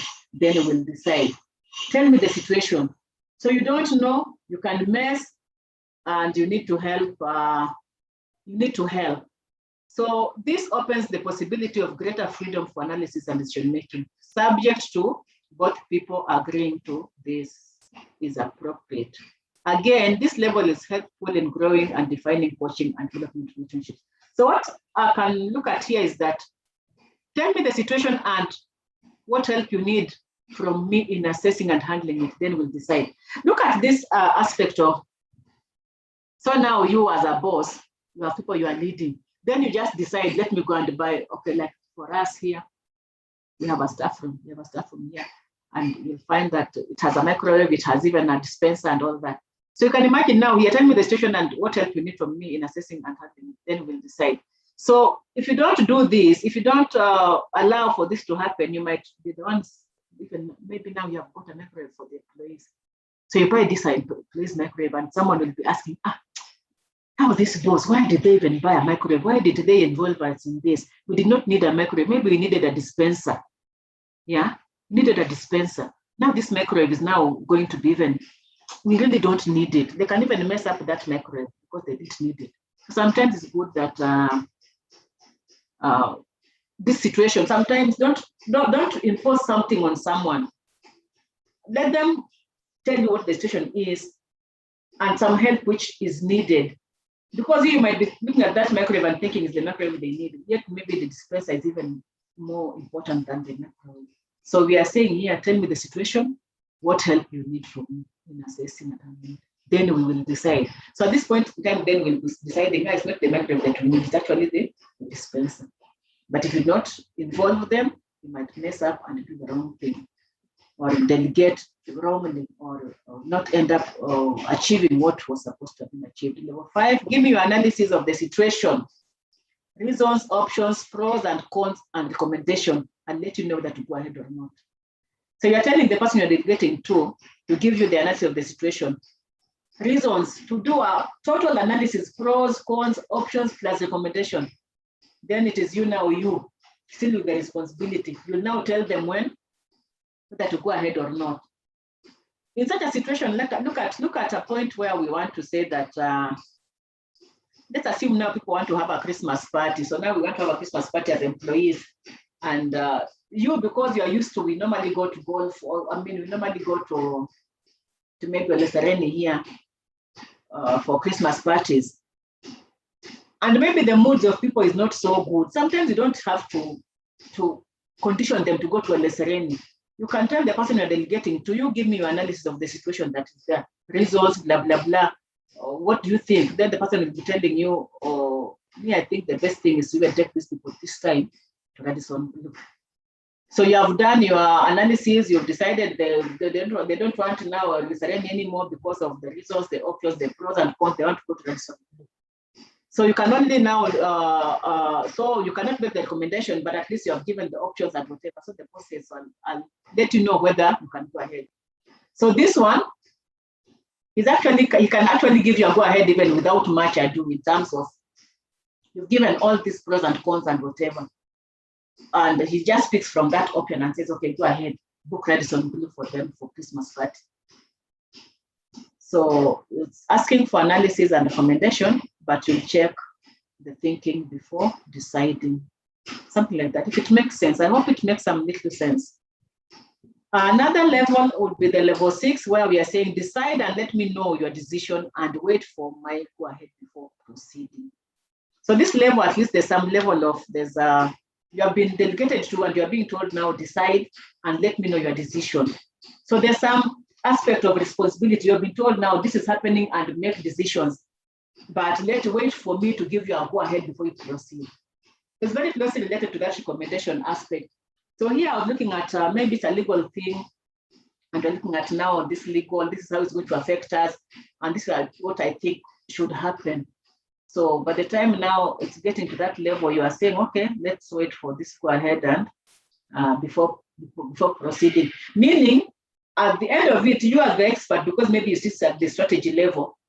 You look at all these things, maybe the legal guy is telling you, then you can now give them a go ahead and say, okay, file that case. Yeah, but you not let them file the case before they make some decisions. They let you know about the decisions. Maybe you are waiting, or maybe it's a financial aspect. You want to pay salaries. So salaries are supposed to be paid and you're delegating. You are not there, you're delegating. Okay, now, so long as any month has reached, you pay the salaries. But you're telling them, decide and let me know. So maybe they're deciding on processing a payroll up to that level. But now you only wait for the go ahead before proceeding. Maybe now this money is supposed now to go to the bank. So before banking those checks, you wait for my go ahead. Meaning now, because I'm at the strategic level, I'm able to understand the cash flow and maybe our bank status in terms of our financial capacity, and whether if the checks go, they will either bounce or not bounce. So me, I just decided as a finance officer, maybe, then I decided that the best thing, let us not wait even to start making them. Let us budget, maybe let us make 2 options. Let's budget for half salary and let us budget for full salary, but go ahead and process the payroll. So once now our decision is made and I'm given the go ahead, everything else has been done. I'm not waiting now until I'm given a go ahead for me to start working on the payroll. It saves some time. So you have been given some authority up to a certain level, and also to see whether you can actually work out something before it's finally given a go ahead. Another level is decide and let me know your decision. Then go ahead unless I say no. Decide and let me know your decision. This is now getting now to that level where we are saying this is what people don't do a lot. They don't want to talk about it much because nobody wants to be held responsible for someone else's jobs. And this is something also, even managers sometimes or leaders sometimes get scared. They want to make their own decisions because they don't want to be looked at as if they delegated what was so key. They're even afraid to delegate because they are thinking, hey, if I delegate this one, this person can take my credit. Yeah. So now the other person begins to control the action. So the other person controls the action. The person you are delegating to now controls the action. So the certain increase in responsibility saves time. This can be used very effectively when seeking responsibility from above or elsewhere in an organization, especially one which is strangled by indecision and bureaucracy. So we are saying at this level, the person who has been delegated to takes more responsibility. So maybe it's a union guy, please want to strike and is saying, hey, now me, for us not to strike, give us 2% of increment, or give us a free day. We work up to Saturday up to 5. Could we even work at least up to 4? There are things you can come up with. You're making decisions, you know very well that they have a monetary implication, but there's a way in which you can make it even better. Because another thing, if this expert is maybe a union employee and they're saying that give us 1 hour to go and do a few things. Sometimes we don't give them that 1 hour, they can make you lose even 8 hours or 10 hours. So we are saying that decide and let me know your decision, then go ahead unless I say not. So you have given this union person the power to decide what they think is best for them. There are those who can even come and say, hey, I think this time we want to work into the night. We want to work 2 hours into the night. They're saying that because they're the experts. So they know what would happen if they don't work into the night those hours. Maybe they have targets, and the only target the thing they can do is to work those 2 hours. Maybe there was a breakdown in the machinery, so they had that lost man hour, and they needed to like get back to it because they're also backing their productivity on bonuses. So they will be the ones deciding that this is the way to go. And so sometimes you delegate and tell them what would be the best way to go with it. So they tell you this is the best way to go with it. And this is how we just must proceed. So you let them do it. Level 8, decide and take action. Let me know what you did and what happened. So this one is almost complete. You have been given the responsibility up to almost maybe 90%. So you're just making decisions and making them whatever. Just like the way sometimes you find an employee has left an organization and you have been put to act. And to keep acting, you have acted 1 month, 2 months, 3 months, 5 months, 6 months, 1 year, still in the acting capacity. What does that mean? You're actually capable of doing the work. So the responsibility and maybe the authority has been given up to almost 100%, just a small bit. You have to keep on like maybe asking to make you compliant maybe with something. And then here at level 9, decide the action. You need not check back with me. Here, I think it is more of those experts. So you're a HR expert, you can make decisions on behalf of the organization. You're a legal expert, you are an IT expert, it's you who knows the kind of equipment we need, the kind of systems we need and all that. So you can take action without getting back to ask maybe the director if you are reporting to the director. It is you making the action, it is you're just doing that and maybe just letting them know that this is what you did, this is how it went. Then level 10, decide where action needs to be taken and manage the situation accordingly. It's your area of responsibility now. So number 10 is fully yours. You cannot delegate, like we said, 100%. It means you've declared yourself not part of that organization, because if you now just delegate everything, even if it were you, what will you remain on? You must have a portion which you are holding on to because of the level at which you, but because of the composition of the organization. At what level do you sit? So you cannot be saying, I delegated all the work. What report are you going to be giving even to management? But there's an aspect of delegation, and because of how you have built delegation strategies, it can help you have some feedback of sorts. So you can't delegate everything. To remain, you have nothing to give yourself. You have nothing to give back to the organization. So then why would they even have you in the first place? Yeah. I hope we are clear.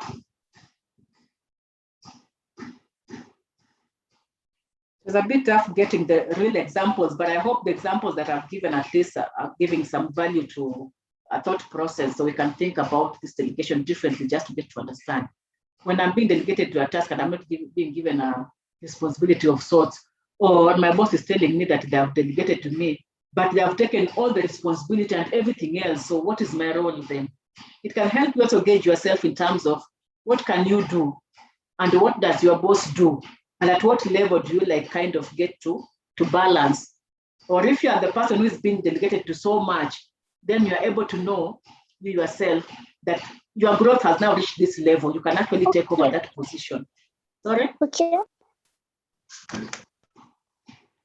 Doreen, are you saying something?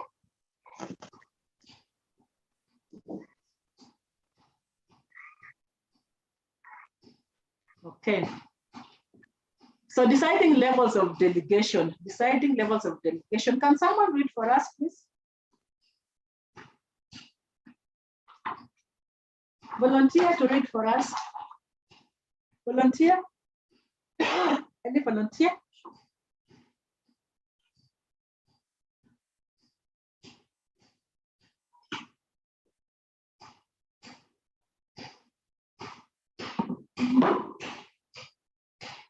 No one wants to volunteer? Okay, so then deciding level of delegation, let me just read through. It's very important to decide on the level of delegation for delegating a task. A few points to keep in mind while deciding the level of delegation are: choose the most appropriate style for each situation. So we are saying again that sometimes delegation comes with styles. There are certain styles that come, or there are certain styles that help us understand or look for ways of delegating. Like I said again, you know, we have that level of delegation, or we have the style of delegation where you are delegating to 3 people at the same time, but different tasks at that point in time. And there's a time, by the way, like for me, one time again, my boss gave me some work, and I kept on saying, why are you giving me work that is supposed to be for the training manager? I'm not the training manager, I'm a HR admin. And she was telling me, no, you just do it. I want to assess the two to understand maybe where we are not getting it right. I didn't know it was a growth level for me. I kept on, I've now made myself comfortable at that admin position, so I just kept quiet. So why is this lady telling me again to do an analysis of training and I don't know what? But I did it. When I did it, the training manager also did the same thing, but in a different way. Then now we sat together to try and look at the end results in terms of what it is we were doing. So we had various approaches, but getting back to the same result. And that was one way of also just growing us, making us know that, yeah, we can do something. So choose the most appropriate style for each situation, like we are saying here now. Maybe the best thing was now to choose this, delegate the same thing to this and the other and see the end result, but maybe using different approaches. Ask the other person, delegate, what level of authority they feel comfortable with being given. Sometimes it's just important to ask someone, are you comfortable doing ABCD? Same thing we do in our own houses. You want to delegate, you want to tell your child to cook, but you know very well her age is not the right one for you to make her cook. So sometimes you're even asking, are you going to make tea for yourself? She'll say, yes. But when it comes to, can you make an egg? No, now it was fat and all that, and you're thinking, if the pan is not also holding on the cooker very well, anything can happen. So ask the other person, the partner delegating, with the level at which they feel comfortable with the delegation. Some people want to be delegated to just to do more of the admin duties. My mouse again has started misbehaving. Some people want to be delegated to just the admin duties. They don't want to take authority and sign any document. They really fear. They will say, yes, I can oversee. Let me just oversee, but I don't want to sign any document. So sometimes it's also good to ask these people, because don't force someone into giving them what they don't need. So come to an agreement with the delegate on the level to which they are most appropriate, so that the job is done effectively and with minimal unnecessary involvement from you. The more they accept, the more the person you're delegating to accepts what they are comfortable with, they'll actually move with it with speed. They have even more confidence. They might not even come back to you because it is something they enjoy doing. It is something that is really in their line. So they'll just work it out without unnecessary involvement from you. So that's another level. Be creative in choosing levels of delegated responsibility, and always check with the other person that they're comfortable with your chosen level. Be creative in choosing levels of delegated responsibility. Now, again, in terms of the responsibility, like I said again, at some point you find that you are 3 people and your boss is giving you certain responsibilities. Maybe this week do it like this. Next week, let the other person now take up this, so and so take up the other, and so and so take up. The same 3 people, but everybody now taking a different responsibility. And just check whether it is okay with them, because sometimes there's just that when they see anything to do with the mathematical, anything to do with the money, they're like, hey, I don't want to get sacked. Well, I cannot sign any checks. Hey, I cannot sign any petty cash voucher. If it is signing vouchers, me, I'll not sign. Let me just do administrative. I'll do the communication. I will do the bonding sessions. I will do the data for ABCD. There are those who will just want to be left to do what they think they want to do. So sometimes it's good to be creative in choosing the levels of delegation in terms of involve the team members so they can tell you what they're comfortable with. Maybe you'll get quicker results and more accurate results when you do that. Then choose level. While choosing a level, always remember that the rate and the extent of responsibility and freedom delegated to the person is fundamental driver of the organizational growth and effectiveness. The growth and well-being of your people and of your own development and advancement. So while choosing a level, these levels of delegation now, it's also important that you're doing them not because you want to also give someone a comfort zone. Sometimes comfort zones never work so well. They are never just the best because it means you've stagnated, you've plateaued. Something must jump your mind. Look at some of the objectives of the organization. Try to align whatever it is in terms of responsibility you are even delegating to these people so they can start getting to understand that here, like where we were saying we are briefing, when we're giving the briefing, what are you telling them? You are setting standards. these standards are aligned to the organizational standard or what the organization wants to achieve. So with that, then you are able to again then choose a level that would make this responsibility align itself with the standards of the organization. So you are not just saying you do this and then the standards are also again awkward. So you've already briefed them through those standards. You have agreed on some tasks that are supposed to be done and even the scope and the specifications of what has to be done. So out of that and how you do it will make an organization also grow, because all this delegation is coming about because work must go on. So work must go on, and because of how you have chosen the level, it will make these people work, it will make these people drive whatever it is they are driving to success. And when the success, you as the individual who has been delegating, you have also succeeded. And when you have also succeeded, it means you have also like adding up to the growth of the organization and even your own development and advancement. And that is why I said sometimes you delegate, because you're looking at yourself moving from that position to the next level.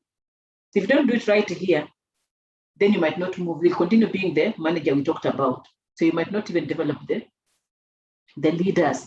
You'll be developing just followers. They will always follow you because you have decided you want to operate like chicken and small chicks. You want to be the leader, just followers. So it's good to lead, but also get this team members to be leaders of the future to help you now grow as a person. So use the highest level of delegation to allow most freedom to the other person when developing a successor. Now those levels we talked about, the 10 level, the classes we've just been seeing, use the highest level, delegate more, give them more freedom so they can now become the people succeeding you in case you are not there. When you want to go and live, you just go and live comfortably because you know very well candidate X can do that work very well. So you can go away and switch off your phone. I remember there's a time when we used to be told, when you go and live, switch off your phone, change your number. That office line, please just leave it in the house. Take another number and move out with it, and only let your family members know about, and just discuss family issues and socialize. So if you use this highest level, it allows more freedom to the other person, and now they're also you're able to understand whether they are now the best fit for the next level in terms of succession. Are we together?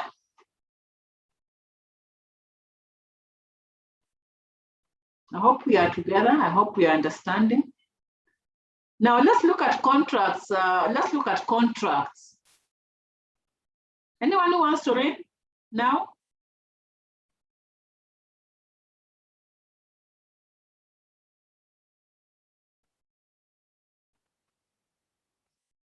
No one wants to read?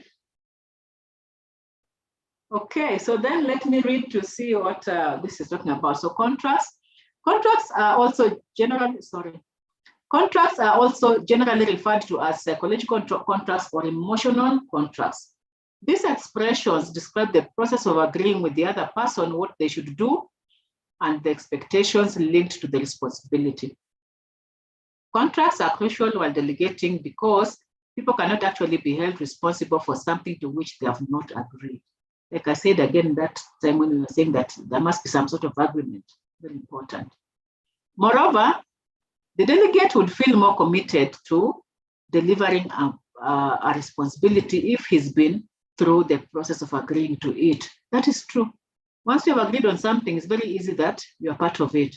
Or once you get together too, this is more of like when we do performance contracts, performance management, you are working with the employee together, so you have agreed on certain things, so it is mutual agreement.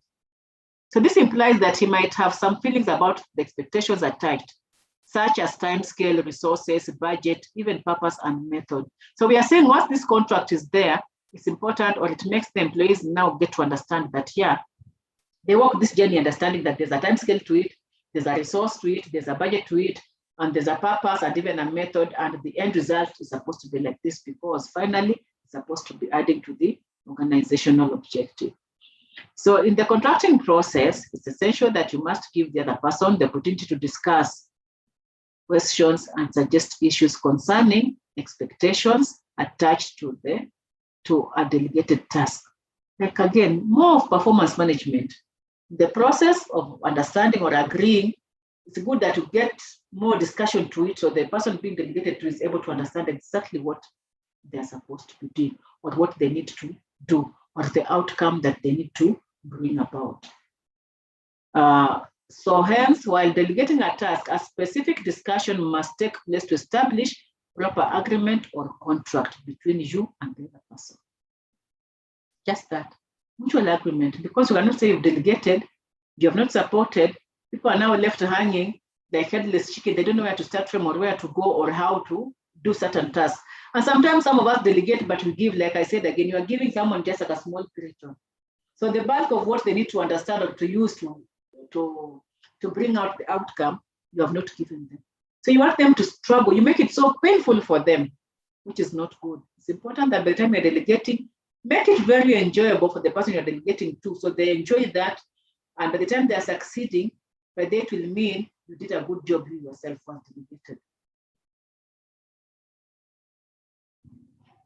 So types of delegation, quickly, before we get to our last slides, types of delegation, that's what we're looking at. Types of delegation.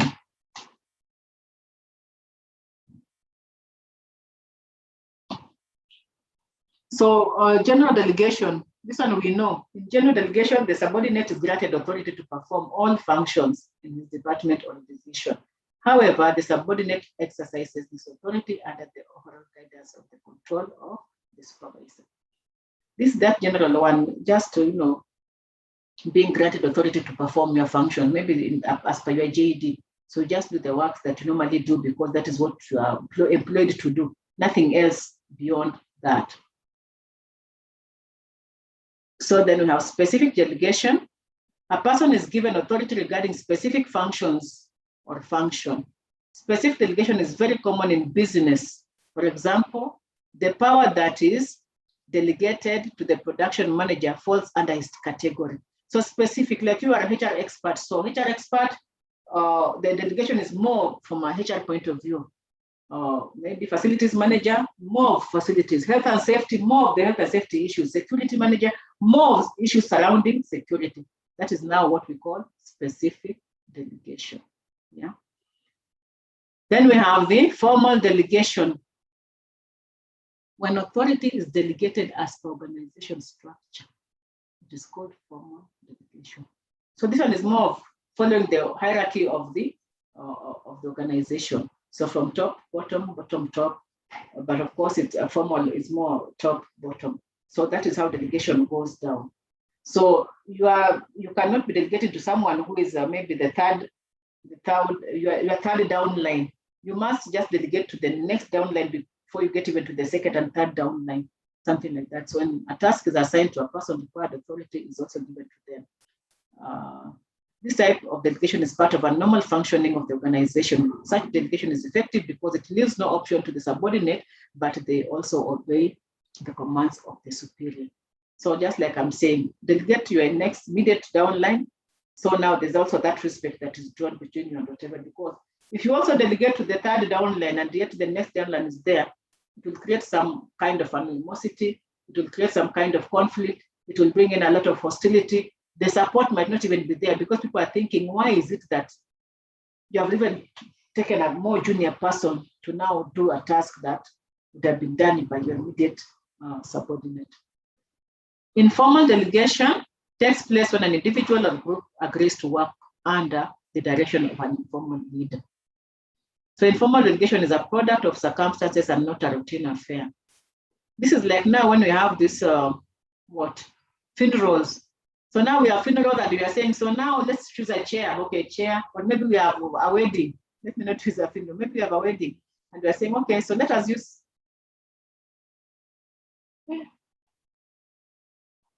I can't understand what the issue is with this.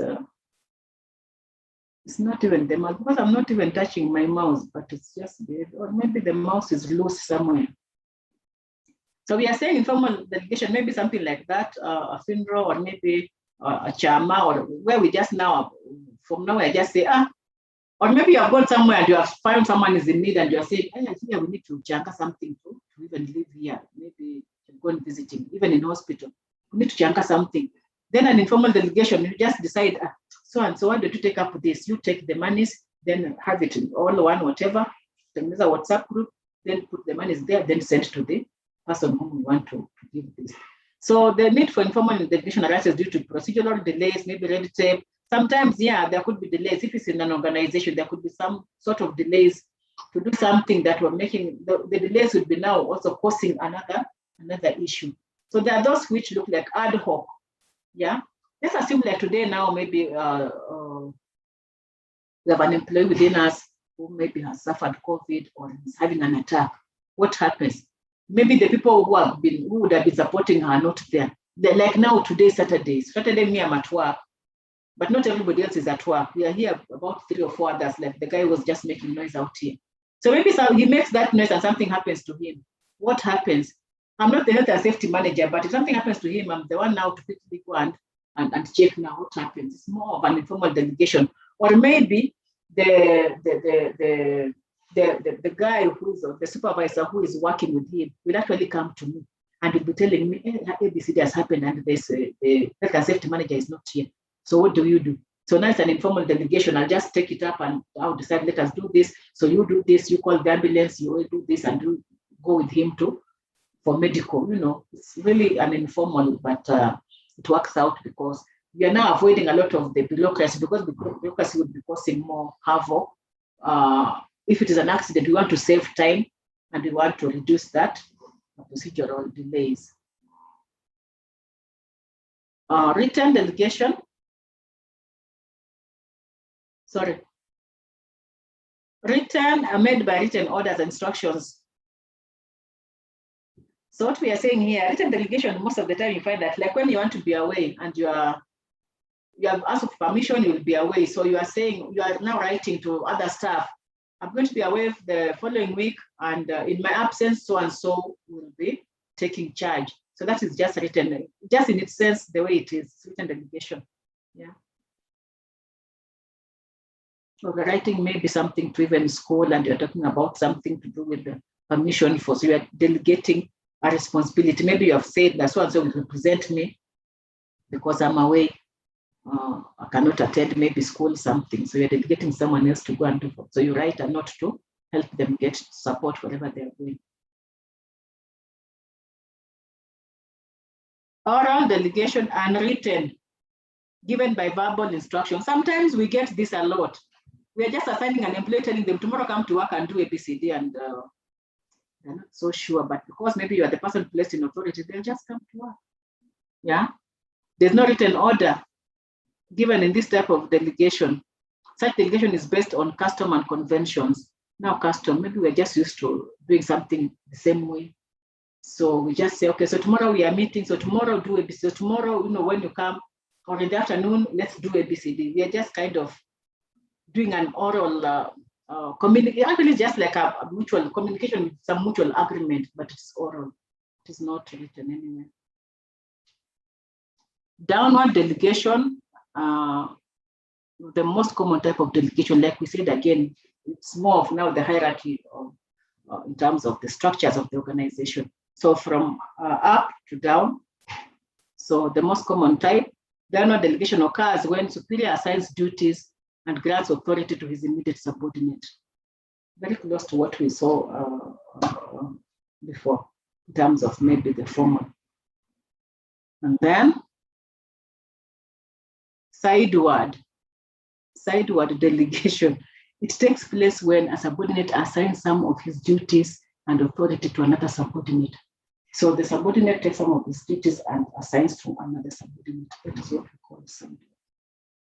So are we together up to there?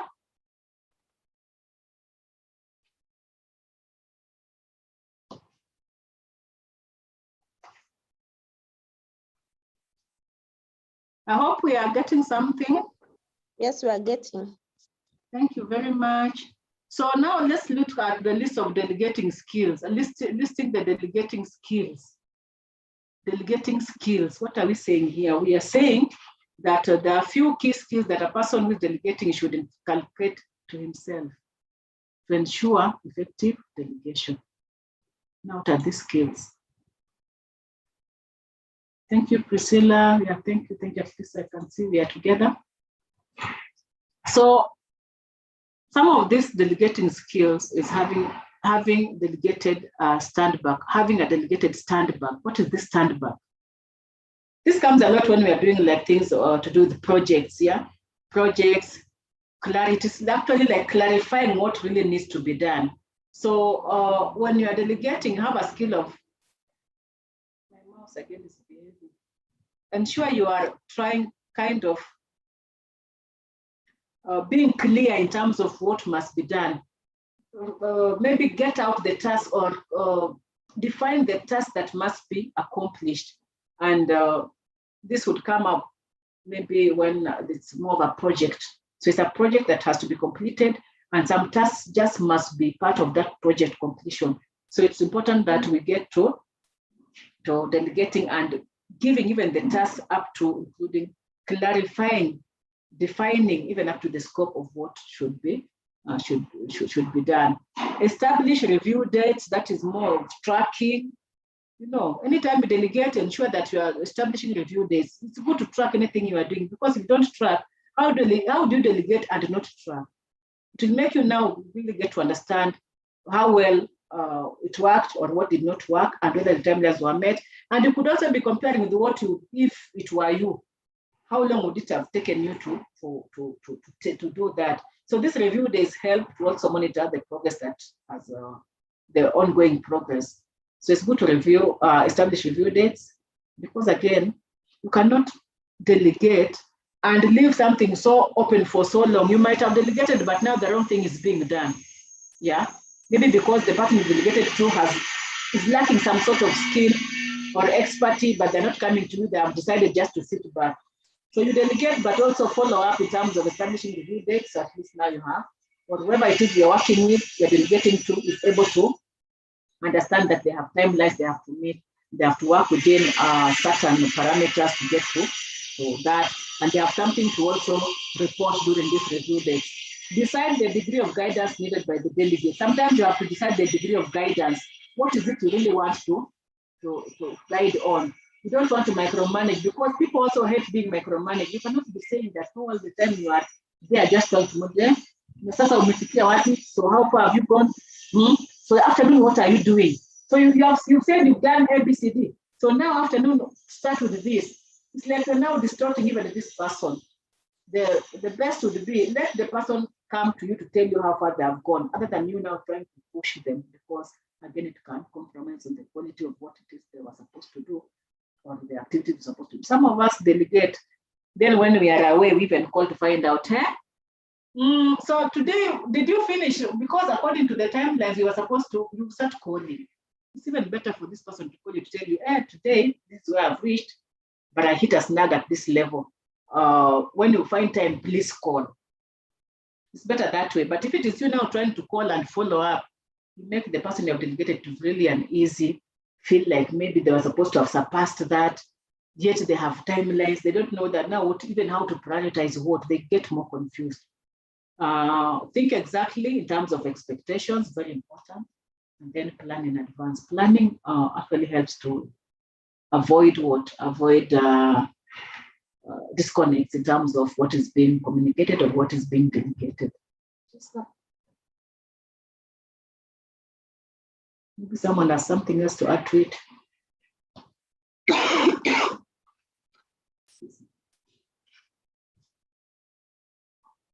So up to there, if you're okay, we go to the last bit.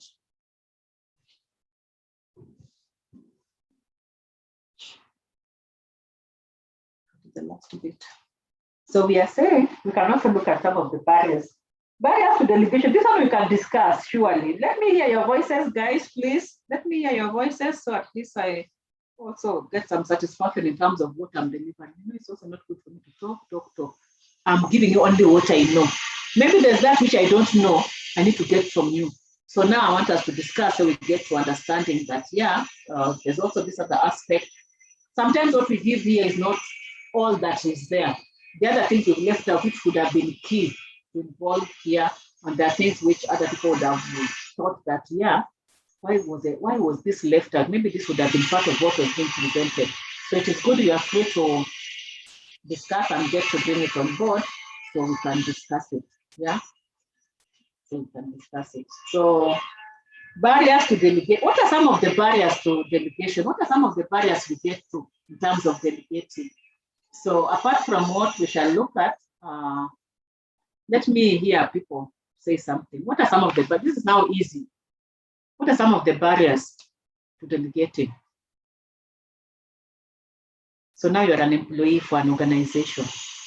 What are some of the barriers? What would hinder you from delegating? What are some of the barriers that would make you not delegate? Let's hear people talk, please.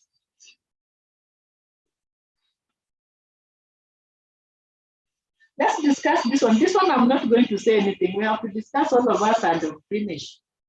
So I'm not just giving you, I'm not monopolizing. At least we do something. Maybe I can give you one, yeah? Or maybe we can look at this, then we can just build up on this. Let's build up on this. Some of the barriers to delegation are as follows. So one barrier is habitual. Habitual, maybe not sharing. Sorry, someone is talking. Doreen, are you saying something? So habitual, sometimes people have habits of not sharing the job, not sharing a responsibility. Then it's just a habit. They are not, people just don't do that. Yeah.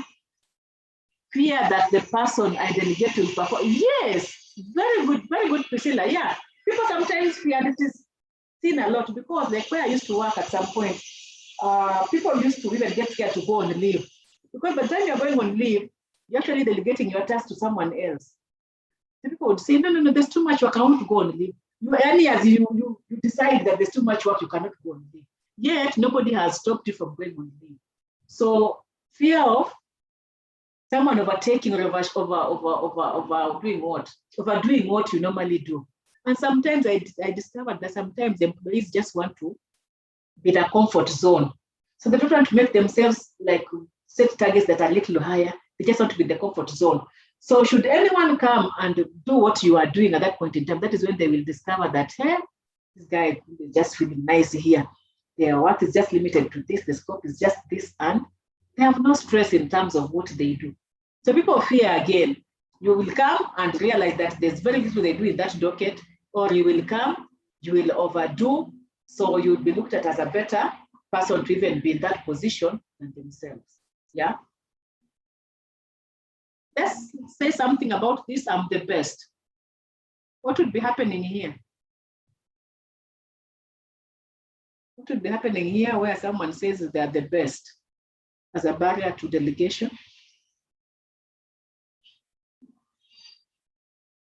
This would actually come in terms of people never trust others sometimes. We just find that, I cannot, if it is this responsibility and authority, first of all, we have said you should delegate and delegate with authority. Some will be saying, me, I think I'm just the best in this. I'm the HR, at the level which I have reached, I'm just the best. Nobody can come here and do the work I'm doing.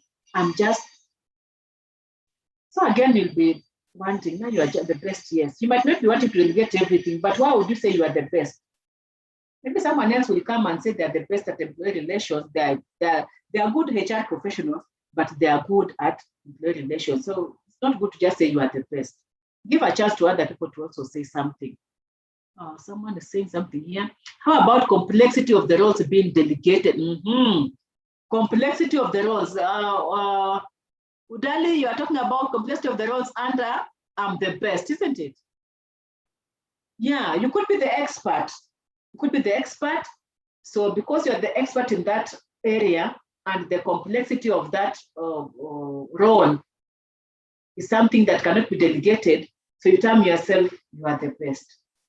But of course, like we said again, there are a few other things that could maybe be done by someone else. You are the key player in that area. But of course, there are certain aspects that could be delegated. People fear very good doing. People fear making mistakes. People really fear, and especially either when you are the person who has delegated, and then the person who delegated who does not perform, it is you who has delegated who is going to be looked at. I've always imagined that so and so is good at whatever they do. How come they delegated their role to someone who cannot perform? It means they maybe never even handed over very well. So people start now having great friends on the side about you. But on the other hand, the person being delegated to can also fear to make a mistake, and they're like, well, I mean, the person delegating might not want to delegate because they fear that anyone coming in might make a mistake.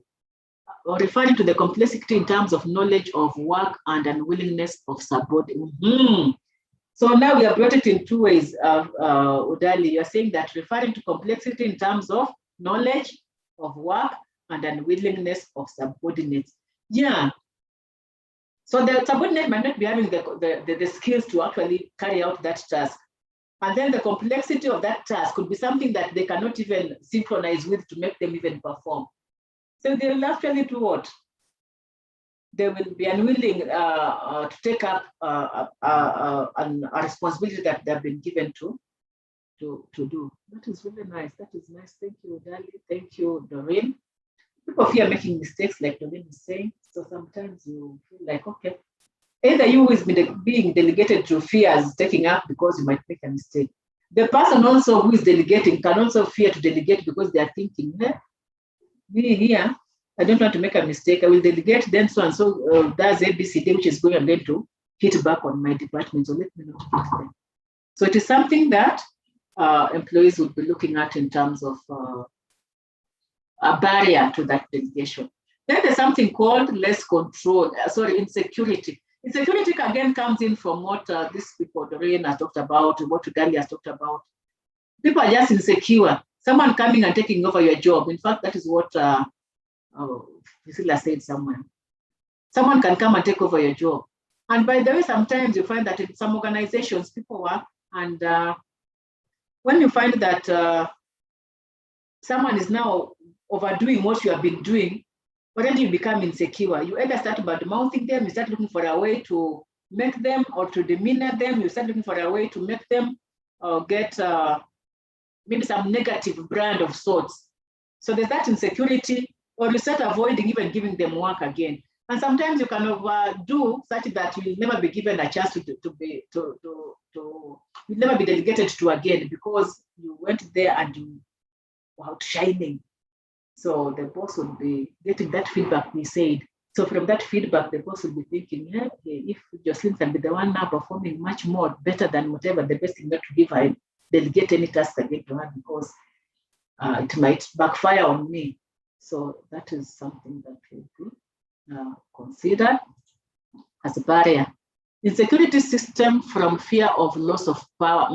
Can insecurity stem from fear of loss of power? Yeah, very true. Insecurity, loss of power, because like we are saying again, sometimes the role you are playing is very key and it gives you too much power in an organization. There's a lot of decision making and all those things you carry along with you. So insecurity in terms of loss of power, when someone else comes to, when you're delegating, you might find that even this person we have delegated to might be even now the more respected person in terms of even how they carry out themselves or carry themselves along in terms of even decision making and all that. So it can actually make you have some insecurity in terms of loss of that power. Someone else is taking it up. That comparison again. Now sometimes they start comparing. When so and so has been delegated, 2 things work well. So and so not very well. So and so there are so many loopholes. So and so there are so many advances going on. So employees start comparing with people, and nobody wants to be compared with the other because of fear of the unknown. Yeah, it is like now doing that 360-degree feedback of sorts. So you find that it's just not working. Okay, so that is that. Now, less control. Less control. Someone talk about less control. Let's hear someone talk about less control. Less control. Someone tell us something to do with the less control. Maybe it will help us. I think this less of control also can come in terms of less control, the loss of power from what Priscilla who said loss of power? Someone said loss of power. Can the security system, Udali talked about loss of power. Maybe that is something that also can come in terms of less control, fear of losing power.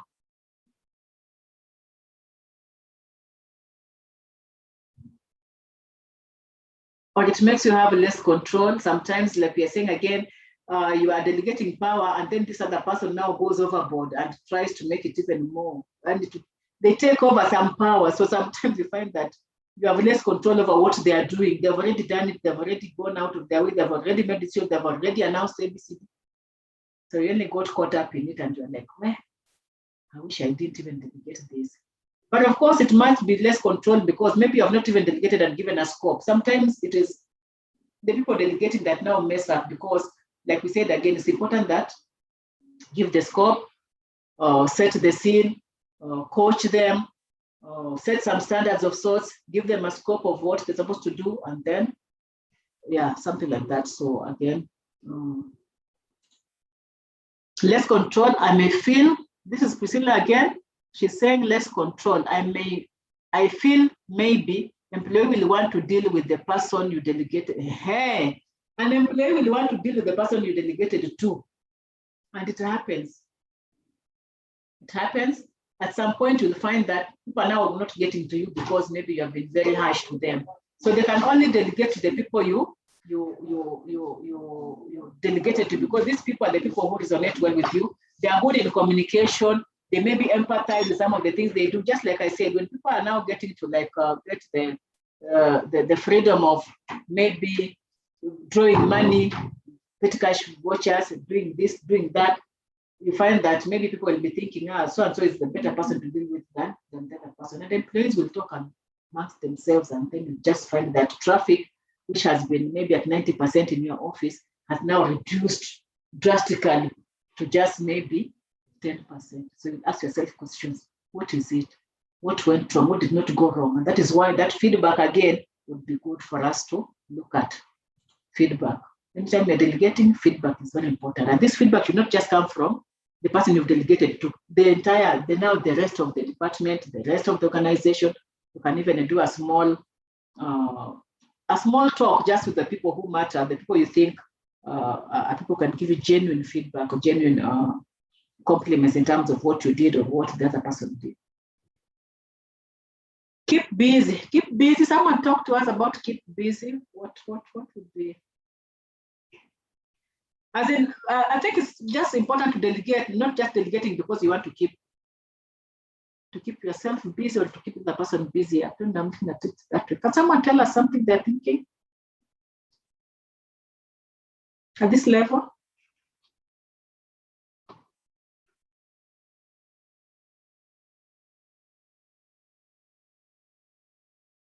Barrier to delegation, keep busy.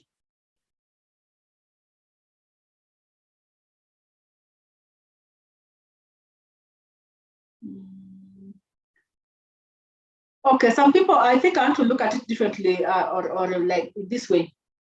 Some people delegate, or another barrier to delegate is that some people want to delegate to imagine that when you delegate, you're just keeping someone busy. That might not be the case. You're delegating because you want to empower them, you want to improve them, you want to motivate them to make them be more productive. But on the other hand, we looked at as if I delegate, I'm just keeping someone busy. So then it becomes like a challenge. I'm like, why would I keep someone so busy? Or maybe you become less busy. I don't know. You could be looking at it also differently. If you delegate so much, you become less busy. And when you're less busy, people look at you as if you're not working. And by the way, there are people who love to have their trays full.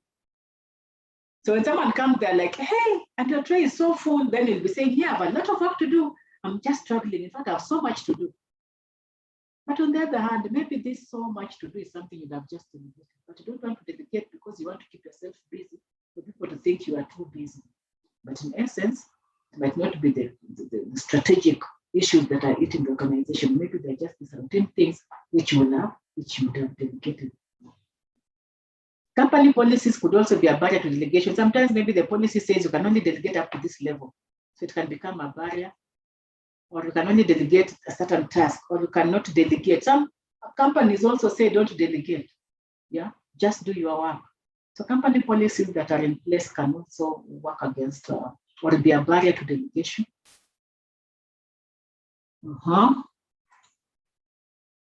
Less control. Priscilla is saying less busy. I take it that maybe the boss is busy attending to other corporate matters. Very good, Priscilla. That's good input. So the boss might be busy attending to other corporate matters. So it becomes another, again, barrier for delegation. So we are saying that now if the boss is so busy, they might not also even sift through to understand whether there are a few things that could have been delegated. Maybe they don't even have a support staff who could be the one now sifting through to say this is urgent. And sometimes, in our interests, long ago, me, I grew up from secretarial. So there are times I would,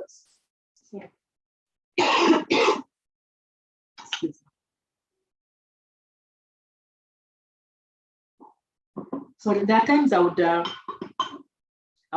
worked for Governor Kidero, ex-Governor Kidero at some point. So the times it could be so busy that, okay, and they love, sorry. Something is choking, I don't know. So there are times you would come to the office and ask me, so what is urgent? So I got used to separating tasks. So I put like 3 trays of busy, this one's can pend, and this one's, urgent, not very urgent, this one's can be looked at later. So you would just come and say, okay, this tray, then you would assign so and so, work on that. These others, important, whatever, so and so, work on that. Then the critical ones, which I know that these ones, he just must do them himself.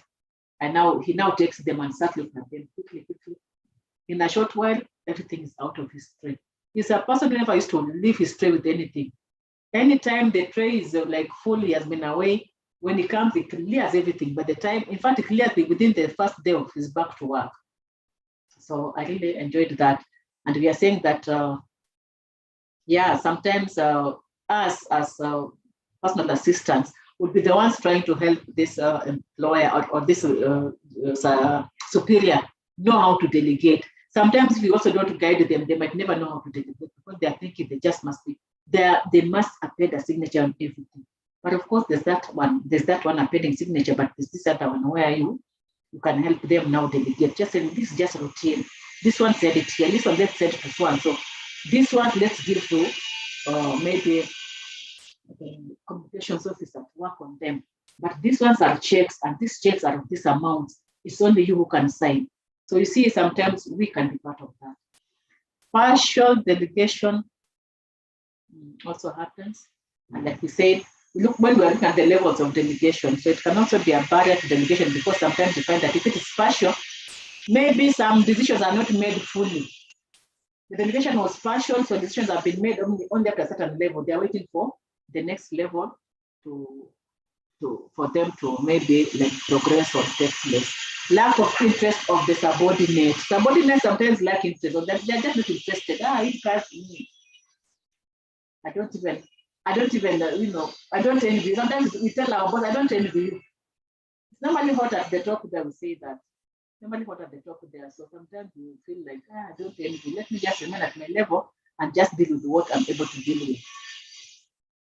Wow. So thank you very much. Let's look at the last one. So these ones we have discussed them, so we don't have to really look at them. No time. Many managers feel that subordinates lack training and qualification. So they also have no time to start training them. They feel like it's now another about security. Many managers consider that delegating their job could cause threat to the quality of their job. Yes.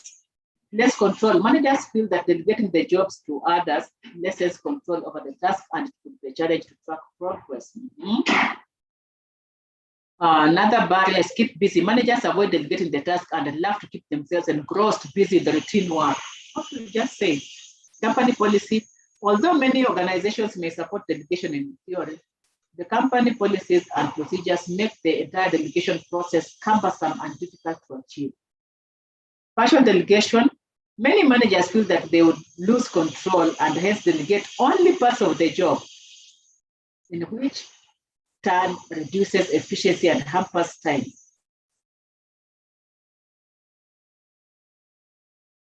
Company policy. Although many organizations may support delegation in theory, the company policies and procedures may make the entire delegation process cumbersome and difficult to achieve. Partial, we have said. Sorry, the mouse is taking me back. Lack of interest of the subordinate. Managers may also avoid delegating tasks when they feel there's lack of interest and motivation on the part of the subordinate for accepting a new duty. Yeah, subordinates can also play a role. So these are stressors for delegation. loss of control.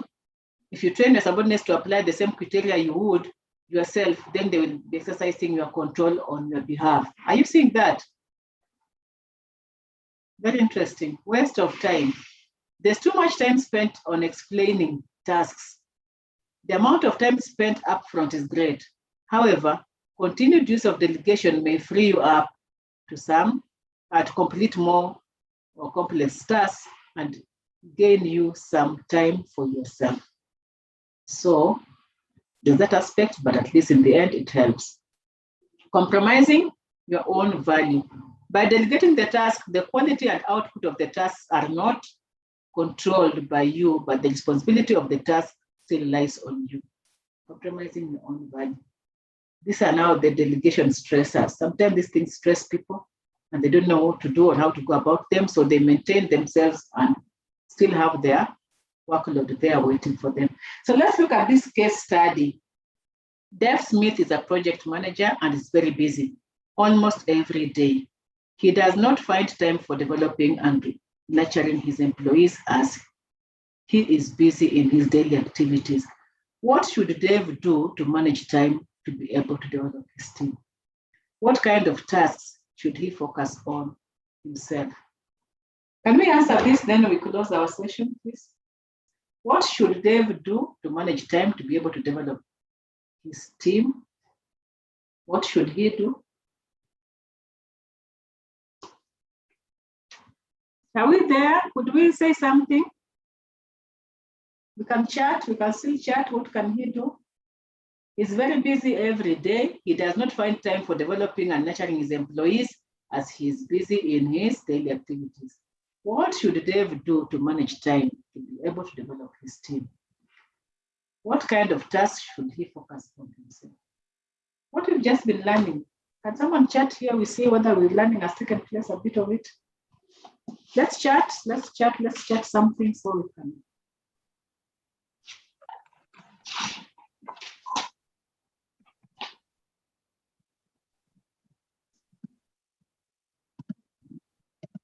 Mariam, you want to say something? Can I say something? Yes, please, Peter, say something. Yeah, I think what David needs to do, we need to start by looking at the task which it can start delegating. As we have learned, there are a few areas where you can look at and start delegating, as that will make him create some time to continuously develop his team. Very true. Prioritize, isn't it? Prioritize and look at tasks that he could delegate, because we said you cannot do everything alone by yourself. You need to develop leaders. You cannot develop followers all the time. Exactly what Peter has said. Thank you, Mariam. That is really nice. What else? So, well, someone else has something else to add to what Peter has said? Mariam has supported that. So, any other person?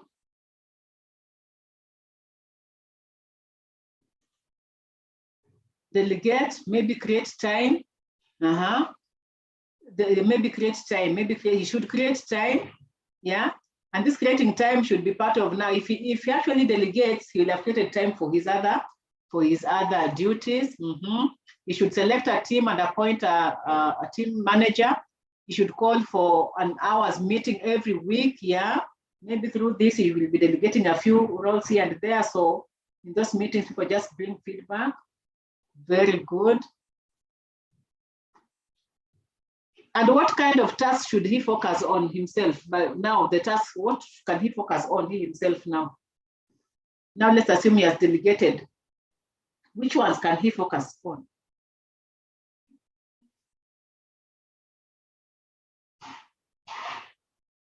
Which ones? Which kind of task can he focus on? We have said Dave Smith is a project manager.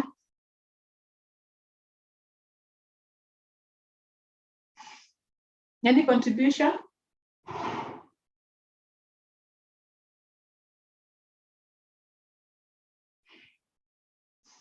What can Dave focus on? Homework for ourselves, eh? Homework for ourselves. So anyway, we have learned so much about delegating. So we are saying delegation is very helpful because because it helps in succession planning, personal development. It seeks to encourage. It drives the organizational processes. It helps in even time management, because the time you are delegating, at least some time is managed somehow within what is happening. Then delegating tasks with the right attitude means you must be able to let go. You must show trust, support mistakes, obtain commitment. And then we say again, delegation isn't just a matter of telling someone else what to do. You can give varying degrees of freedom so the delegate can, so the delegate, to the delegate while delegating a task to him. You may also decide to give more freedom to more experienced and reliable people, like we said again at some point in time.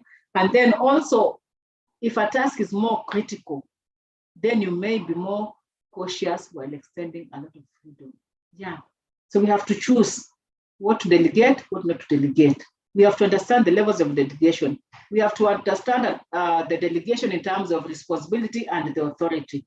Then we have to look at understanding, or we must have a checklist to help us in delegation, because the checklist then keeps you on track in terms of what you really need to delegate.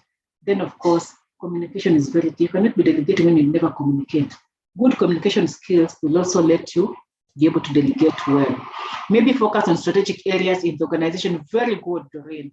Yeah, you should focus on more strategic areas of the organization. So that is not just being on the donkey work. You can delegate what he delegates, but does better. He may also focus on other corporate issues and also focus on what he will report to management on the project. Very good. This is Priscilla. Yeah, Priscilla is saying that Peter should also focus more on other corporate issues and focus on what he will report to the management in terms of the project he's already undertaking. So guys, I want to say that's the end of our learning today, or the end of our workshop today. Unless someone has a question, any concern, any comment about this. Only want to say I thank you all for listening. I thank you for being part of this. I thank you for supporting the Academy of HR Professionals in terms of what you do, because we all learn by attending this. We all learn by sharing from what we hear other people also talking about, and we derive some satisfaction. It's never in vain that we get more knowledgeable each day. So thank you very much. On behalf of them, he's held up also in other activities, but I'm sure he appreciates that you continue supporting by being members of the Academy. Thank you so much. Any comments? Thank you. Any comment? Any comment?